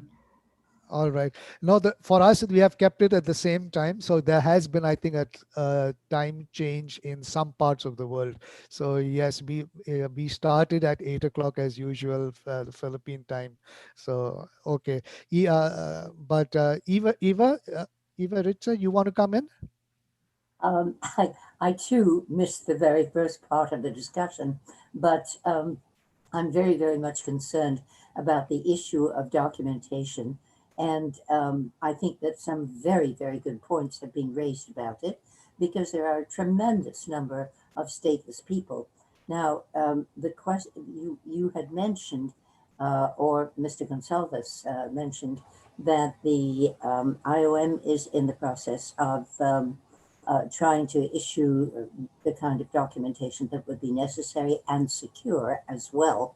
I think this is a very, very big issue, and the issue of trust in the governments is similarly a very big issue. There's always a tension between needing documentation and, on the other hand, wanting not to have too much information at the mercy of a government that one does not trust, after all. I know that New York City has been concerned, and this is obviously on a very local and smaller level, but New York City has been very concerned with providing documentation for undocumented migrants who have not had access to social structures, and they have very successfully issued an identity document, an ID card, which is usable for getting Social Security papers, for example, making one eligible for Social Security, etc., even without official documentation. So it is an initiative that I think really must be pursued, a kind of international documentation. And that is something that I think should concern all nations. I'm hoping that the IOM or other agencies within the UN will turn their energies towards this. Thank you. Thank you. William, Thank you. William, allow Yes. me just a small William, there's just one correction. thing. Eva, Sorry. sorry, I want is not issuing any documents. IOM is working with the member states so they can issue their own documents. We assist them, we implement, we provide them capacity building, even equipment, but the issuing of an identity card or resident permit, it's a sovereign decision of the government. We just assist them doing so. Okay. All right. Thank you for the clarification. Yeah. Thank you. William, could I just say one thing? Yes, please, Eva. Sorry, I'll take very short time. As far as this documentation is concerned, with regard to crossing the border into the United States, our studies that we're doing now has shown that actually migrants have the documents, but they're not recognized. That's the point, or in some cases even taken away. So, you know, that's a different issue, but it's at least as critical. It's not just they had the documents when they came, but they were taken away during detention when looking for, you know, when they're being assessed for entry, or they are not accepted even if they show them. And that's what they say. Those are the migrants' experiences. And that's a good point. I think Reiko will also have something to share with regard to that point on documents. But I see Manfred also on the call, and Manfred, the European picture has been missing in this conversation. Would you like to take 2 minutes to speak of this European context and its Europe's borders, and how Europe has practically securitized its borders? Manfred, in your own work? Yes, thank you, William, for giving me the occasion to tell you that securitization of borders can be good when there is no refugees involved in crossing the borders, because the coherence of governments sometimes bring them to create obstacles to human rights of people who are changing continents. In the case of southern European borders, for example, in the decolonization of European interests of North Africa, we see a war that is actually starting of interests between among Turkey, Russia, European Union, the same USA, in which the Mediterranean Sea is patrolled by army and weapons that are vehiculating a foreign policy of obstacles to people who are coming from the continent. Actually, we are giving the technology to Libya and to Tunisia for stopping the small boats coming to Europe. And in this sense, it can be even a deep contradiction for governments, because for our Italian government now is embarrassing the fact that some fishermen, Italian fishermen, have been arrested from Libyan Coast Guard with Italian ships given from Italy to Libya.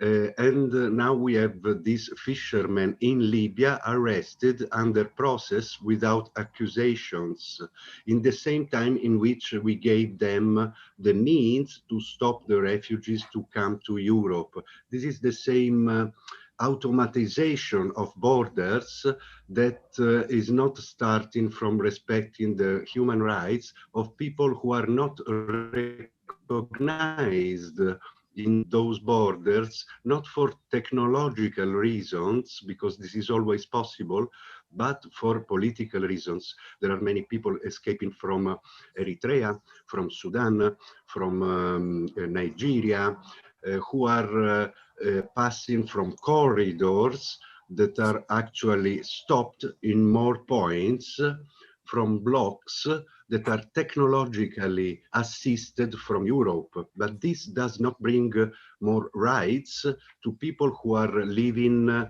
in the travel to save their lives when they come to Europe. So in this sense, we write sometimes guides for giving instructions to migrants on how to cross borders legally, while we already know that people who are saving their lives cannot wait the improvement of the laws of borders that will come after the technologization, the automatization of those borders. This is the point, no? How to harmonize human rights, starting from human rights. And that's thank you for that, Manfred. And I think and we have seen this across and throughout, and it was good that you brought that European context as well, because this is also something that has been carried in mainstream media. In fact, the Global Compact came about largely in 2015. At least the discussions were initiated largely because of this big flow of along the Mediterranean and Europe's borders, at least Europe giving the impression that its borders were being assailed by these flows of migrants and refugees. So coming back then again, before I come back to the panel, Paddy, if you're on the call, and if you don't mind if I ask you to jump in here, my question is, do we think that the GCM Objective 11 and the way it has currently been written up, does this address some of the questions that the panelists today have actually raised? The question of recognizing the rights and dignity of people who move, people who need to move, people seeking asylum, the protection of their rights, the need for collaboration between countries along along borders, crossing areas, the need for a multilateral discussion on this, the need for protection of workers' rights, the need to make borders places of the whole thing of border management part of a social contract. Does GCM 11 somewhere capture all of this thinking, or is it more slanted towards a more securitized kind of agenda around borders? William, thanks. And I followed the conversations very silently, but also very reflectively, if I would say. And every time any of the presenters, I think, were talking about it, you sort of want to see which of the three terms that are sort of highlighted in this objective. You know, is it looking at the integration side? Is it looking at the secure side? Is it looking at the coordination side? And I think it was a tall order in putting this together. And one wonders what the original text should have been. It would have been interesting for, but nevertheless, that the need that is there, facility should be cornerstone for such an objective. And that's what I think all the different speakers are speaking to. How are we really facilitating migration that countries need, but also that migrants would get the kind of protection that they need? Because once none of these, the fact that a border is not integrated, the fact that a border is not, borders are not secure, and the fact that they're not being managed in a coordinated way, it doesn't stop irregular migration. And then I think this then comes to what you've sort of been saying and what the other speakers have come to. Are we really managing borders so that we just close people out? Or are we allowing the labor that we need? And I think countries, and we can see it, for instance, from the Immigration Act now that is being passed in the UK, where there is some celebration on the other side saying, yes, that's it, no freedom of movement into the UK, and that also no freedom of movement for UK citizens, I think, except for Irish citizens. They are the only ones who will be seen to be making that move up and down. But then, is this what the economy needs? And one of the speakers talked about this globalized economy. So somehow the world, and the world means all of our society, from private sector to public sector, to all of the functioning of a society relies on people to move. And those borders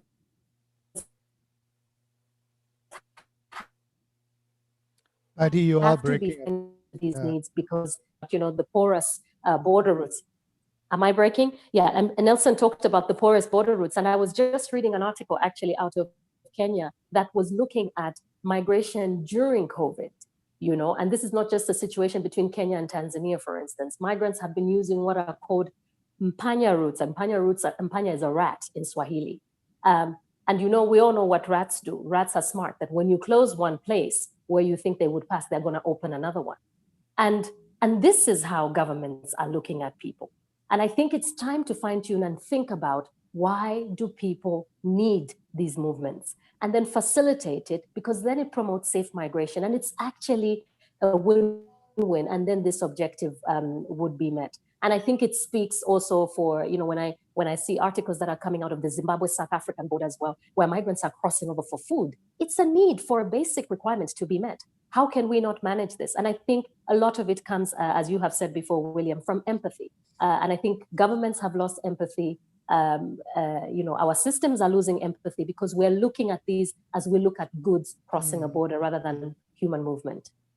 And I like that, and I'll come back now to the panel for your thoughts on this. A number of you have raised this whole question of human rights, of protection, of trying to understand why people are moving. And I like that word that Paddy just said, is that a lot of governments today lack that empathy. I'll come back to you now. Starting, let me start with you again. Once again, Shristi, as you look at this Nepal-India border, a treaty that talks about allows people to live and move freely, kind of thing.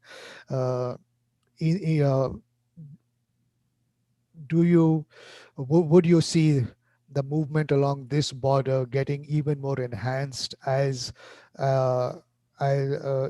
terms of a dialogue between the two nations into how to be able to improve the rights and conditions of Nepalis moving across without in any way diminishing the power of that treaty as well? William, thank you so much for your shall I continue? Yes, please. Okay. Thank you so much for your question. Here, I would like to highlight is like Nepal, this inter-Nepal migration is not covered in the foreign employment policies. I think that's need to be revised, properly so that it can provide them, migrant workers, protection under the government policies for migrant workers, which includes like financial support and compensation to the workers and their families. And also, like if migrant workers are recorded in the system in a systematic manner, they will also be visible in the countries, in the eye of countries of destination as well as countries of origin, because when migrant workers, they get irregular and undocumented, they simply gets invisible in the eyes of the government. So I think treaty should be revised because the context is very different now. I think I'd like to finish with this. All right, and thank you for that. Reiko,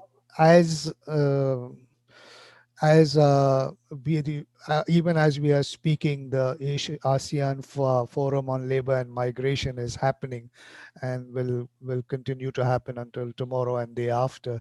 Do you see the Mekong migration eventually this becoming some kind of a model? Do you see the movement towards that this will be a model to look at, in which there is flow, it's regulated, but also there is possibility of protection? Is this something worth pursuing within the ASEAN framework?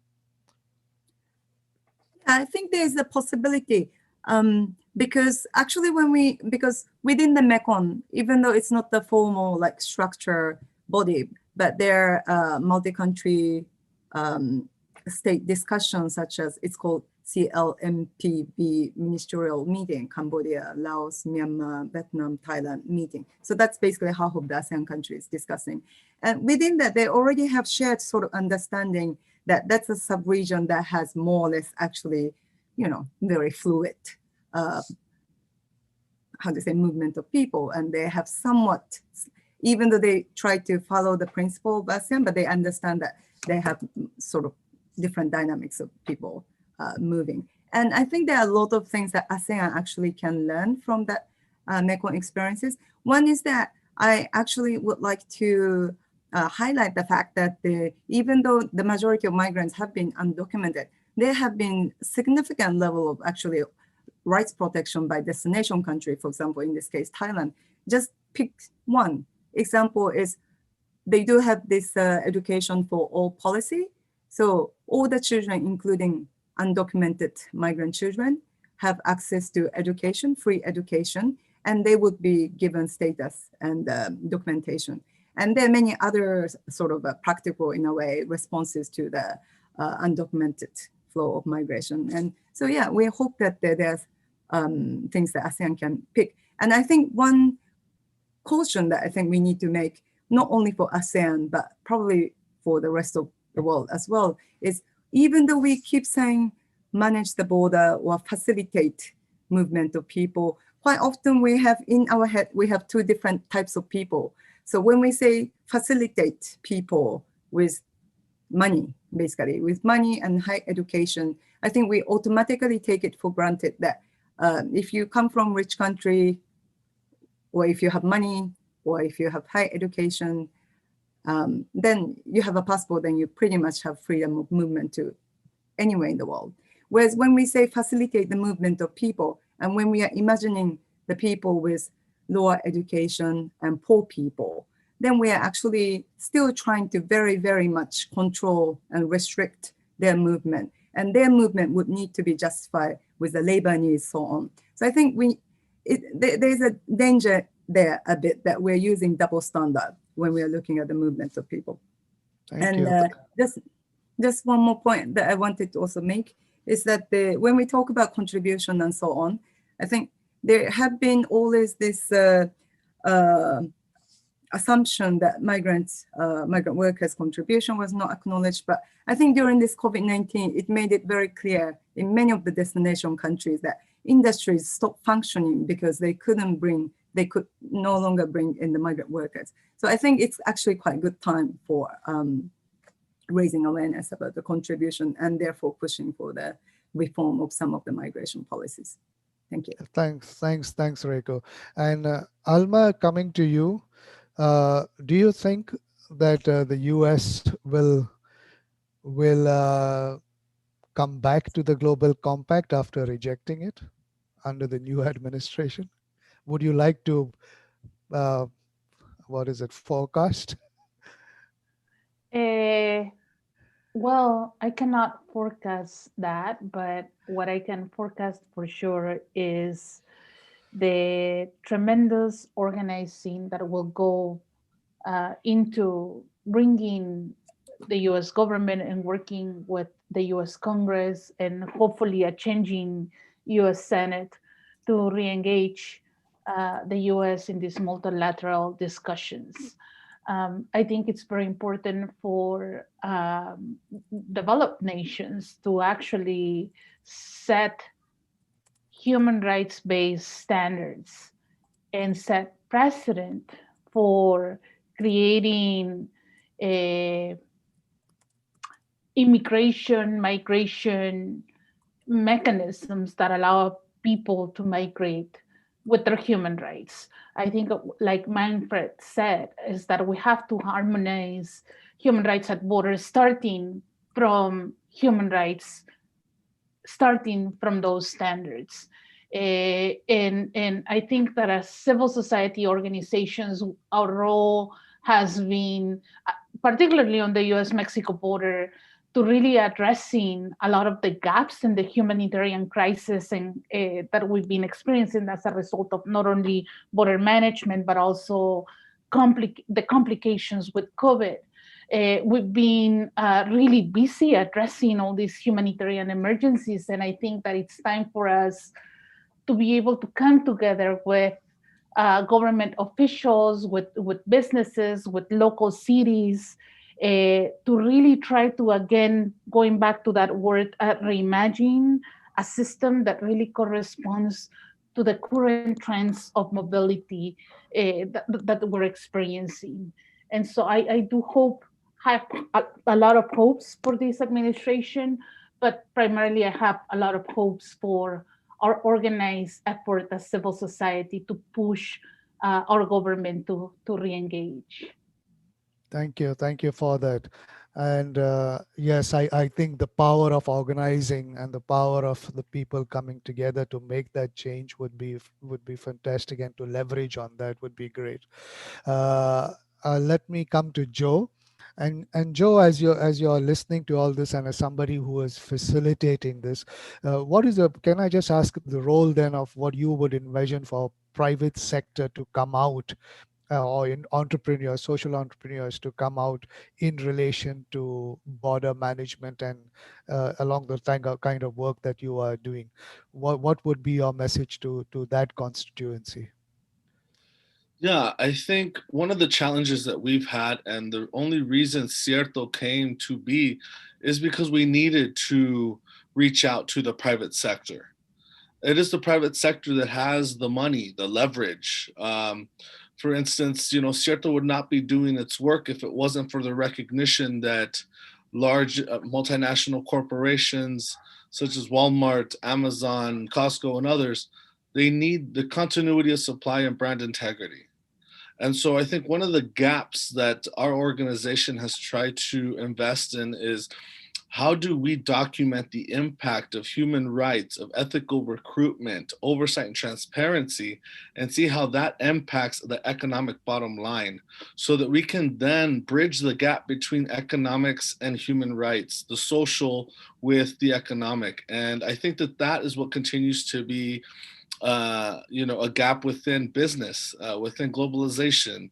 One of the things that we're looking to do is assess how our clean recruitment has directly impacted the culture of the companies where we bring workers that are now deemed and being able to recognize that they have a higher expertise because they're no longer worried about a fee that they paid, an indentured servitude that they are now existing within.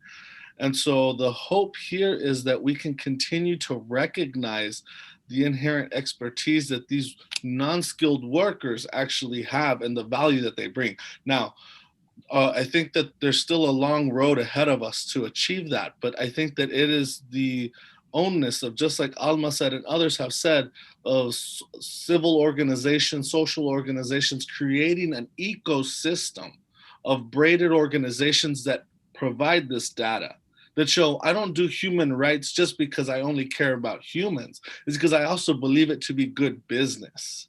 It will actually create better companies with higher productivity, with better revenues, companies that could then trace their supply chain and look at their labor supply chain all the way to the communities of origin and the impact they're having in establishing economic vitality in rural communities. For the mere fact that that's looked at. Most companies don't even recognize that and see that. That could also be another way to leverage the reputation of themselves, to demonstrate that they are creating value not only for their customers, but for those that work within their system. And I think that's that holistic view that has not been at the forefront, that social entrepreneurship, private sector, as well as government agencies need to come together and determine what is the human value of the work that we're doing. And can we be a part of a new shift, a paradigm that says, all because I'm doing good business and globalized business, I can also take care of the people that participate within this and help promote, clean recruitment, clean working conditions, possible pathways to air grievances. But until I think more initiatives and organizations that exist here can become more and more, I guess, unfortunate to say, part of the market, to be able to show that this can scale, it's not until then that will the private sector that has the power to enforce it, will they really be behind it? Because I would say one last thing I'll close with. It hurts my heart to know that there are farms that are working with me that have a whole workforce that's completely ethically recruited, and yet they get the same amount of purchase orders from retailers, such as a farm that just had 2 workers die from COVID. And so what it goes to show you is right now the prioritization is demand and supply, regardless of the human cost and factor. And that's what needs to change. And thank you for that, to recognize the dignity of people, basically, and for the private sector to play that role in recognizing and upholding these, we very often make these categorizations, low skilled and things like that, but to recognize how is, and like somebody else also said, I think Reiko, of the pandemic has proved that these people are vital to our economies, and therefore to give them that due and dignity is important. Let me come lastly, finally, to Nelson, and just to say, in all the work that you have said that you are doing, and this whole movement towards, yes, regulation of borders and using technology and things like that, how do you ensure what Reiko just said in her last comment, is that remember that we should not have dual standards, that there are people who can move freely and then people who are not able to move freely, for who the borders are much more controlled, kind of thing, which gives a sense of almost double standards among people. How can we ensure, or how can IOM in that sense make sure it doesn't fall into this predicament and is able to do the right thing? Thanks, William. So first, I think that first of all, we need to have in mind what is the cause for this, right? Why you, for example, as having a, let's say, just an example, a Swedish passport can travel all over the world without any issues. And if you have, let's say, a Burundian passport, you're going to have some issues to go to the country. First of all, you need a visa to enter in the majority of countries. Why is this? Well, that for a lot of reasons, of course, but let's focus on the identity chain and the document chain. Means that, for example, now let's get out of those Burundian and Swedish examples. Let's go for country A, country B. If you are a citizen of a country A with 5% of your population registered, with the civil registry only comprise 5% of your population. If you want to go to country B will say, look, if you don't know, if your country, your authorities don't know if you are national, why should I know? So your travel restrictions are higher than country B, which has 100% of their population registered as a solid civil registry database. And if you lose, for example, passports, you can go to the embassy, and in 3 seconds, with the fingerprints, can check if you are in fact that person you claim to be. So this is why you travel more freely than the country A, which has only 5% of the population registered. Okay, so this is the problem. How are you going to do this? Well, United Nations set up a task force on legal identity. Until 2030, sorry, 2030, the motto is leave no one behind. So ideally, we would have everybody register until 2030. Would this be the solution for all problems? Is the beginning of something? Is the beginning towards the end of finally to have all people being registered and have solid and efficient civil registry database. If, for example, if you go to the SDGs, target 16.9, you will see that no country should be left behind, and everybody should have a legal identity. When you set up a civil registry database, which is solid, reliable, functional, and operational, and interoperable, then it creates trust. And trust is the key word for crossing borders and having the facilitation improved. So this is something that United Nations created this United Nations Task Force on Legal Identity, and we are now doing our best to provide legal identity to those which so far are not registered as no identity. Because again, if a person born in a country A and in a remote zone and dies with 60 or 70 years old, and it was never registered, that person legally does not exist. They don't have any rights. They don't pay taxes. They just legally do not exist. So this has something that the United Nations embraced since 2018 and wants to have this at least resolved in terms of civil registries and registration of and provide provision of legal identity to those who are not who don't have an identity until 2030. To have this in mind and to start a process that will lead towards the consolidation of civil registry database and have everybody registered 2030. Then countries can apply and can then start fighting, let's say, for the rights. Sorry for this saying, but they start saying, look, my database is now consolidated, is now solid, is now efficient, is reliable, is interoperable. You can trust me. So why still I need visas to go to your country? So this will be another level of conversation. But so far, unfortunately, that situation is this one. We would like very much to be a nice guy and say that another approach, but in fact is if you are for a country A with 5% of the population register, then you as citizen of that country will have problems to go to a country B where everybody is registered and the civil registry database is in fact solid and reachable and interoperable. So these are the causes that so far are lagging behind a lot of countries. And that's why United Nations are on the field now, working with the member states, of course, to overcome the situation. Thank you. Thank you. You don't have to worry about being a nice guy. You are a nice guy. And thank you for that. And I hope it comes to that. I hope we can look to a future where everybody who has those documents, who is registered and things like that, will have the opportunity to move around freely. But like you said, I think once we have reached that point, we will have to fight for that kind of equality to be able to move around freely. I'd like to thank the panelists, all of you who have been part of this conversation. I personally think based on the conversation of today and some other conversations that we have been part of, there is a need for us to have a conversation like this once again within the GCM objective. I think for too long, the GCM objective or the context or conversations around borders have gone the wrong way. And some of it has been discussed in this webinar today. And I think we have to come back to what you are saying, like documents, so that people can move, recognizing the need to move, allowing people to move, recognizing rights, understanding why people move. A lot of this conversation has to be part of that new conversation around borders. I think it is important.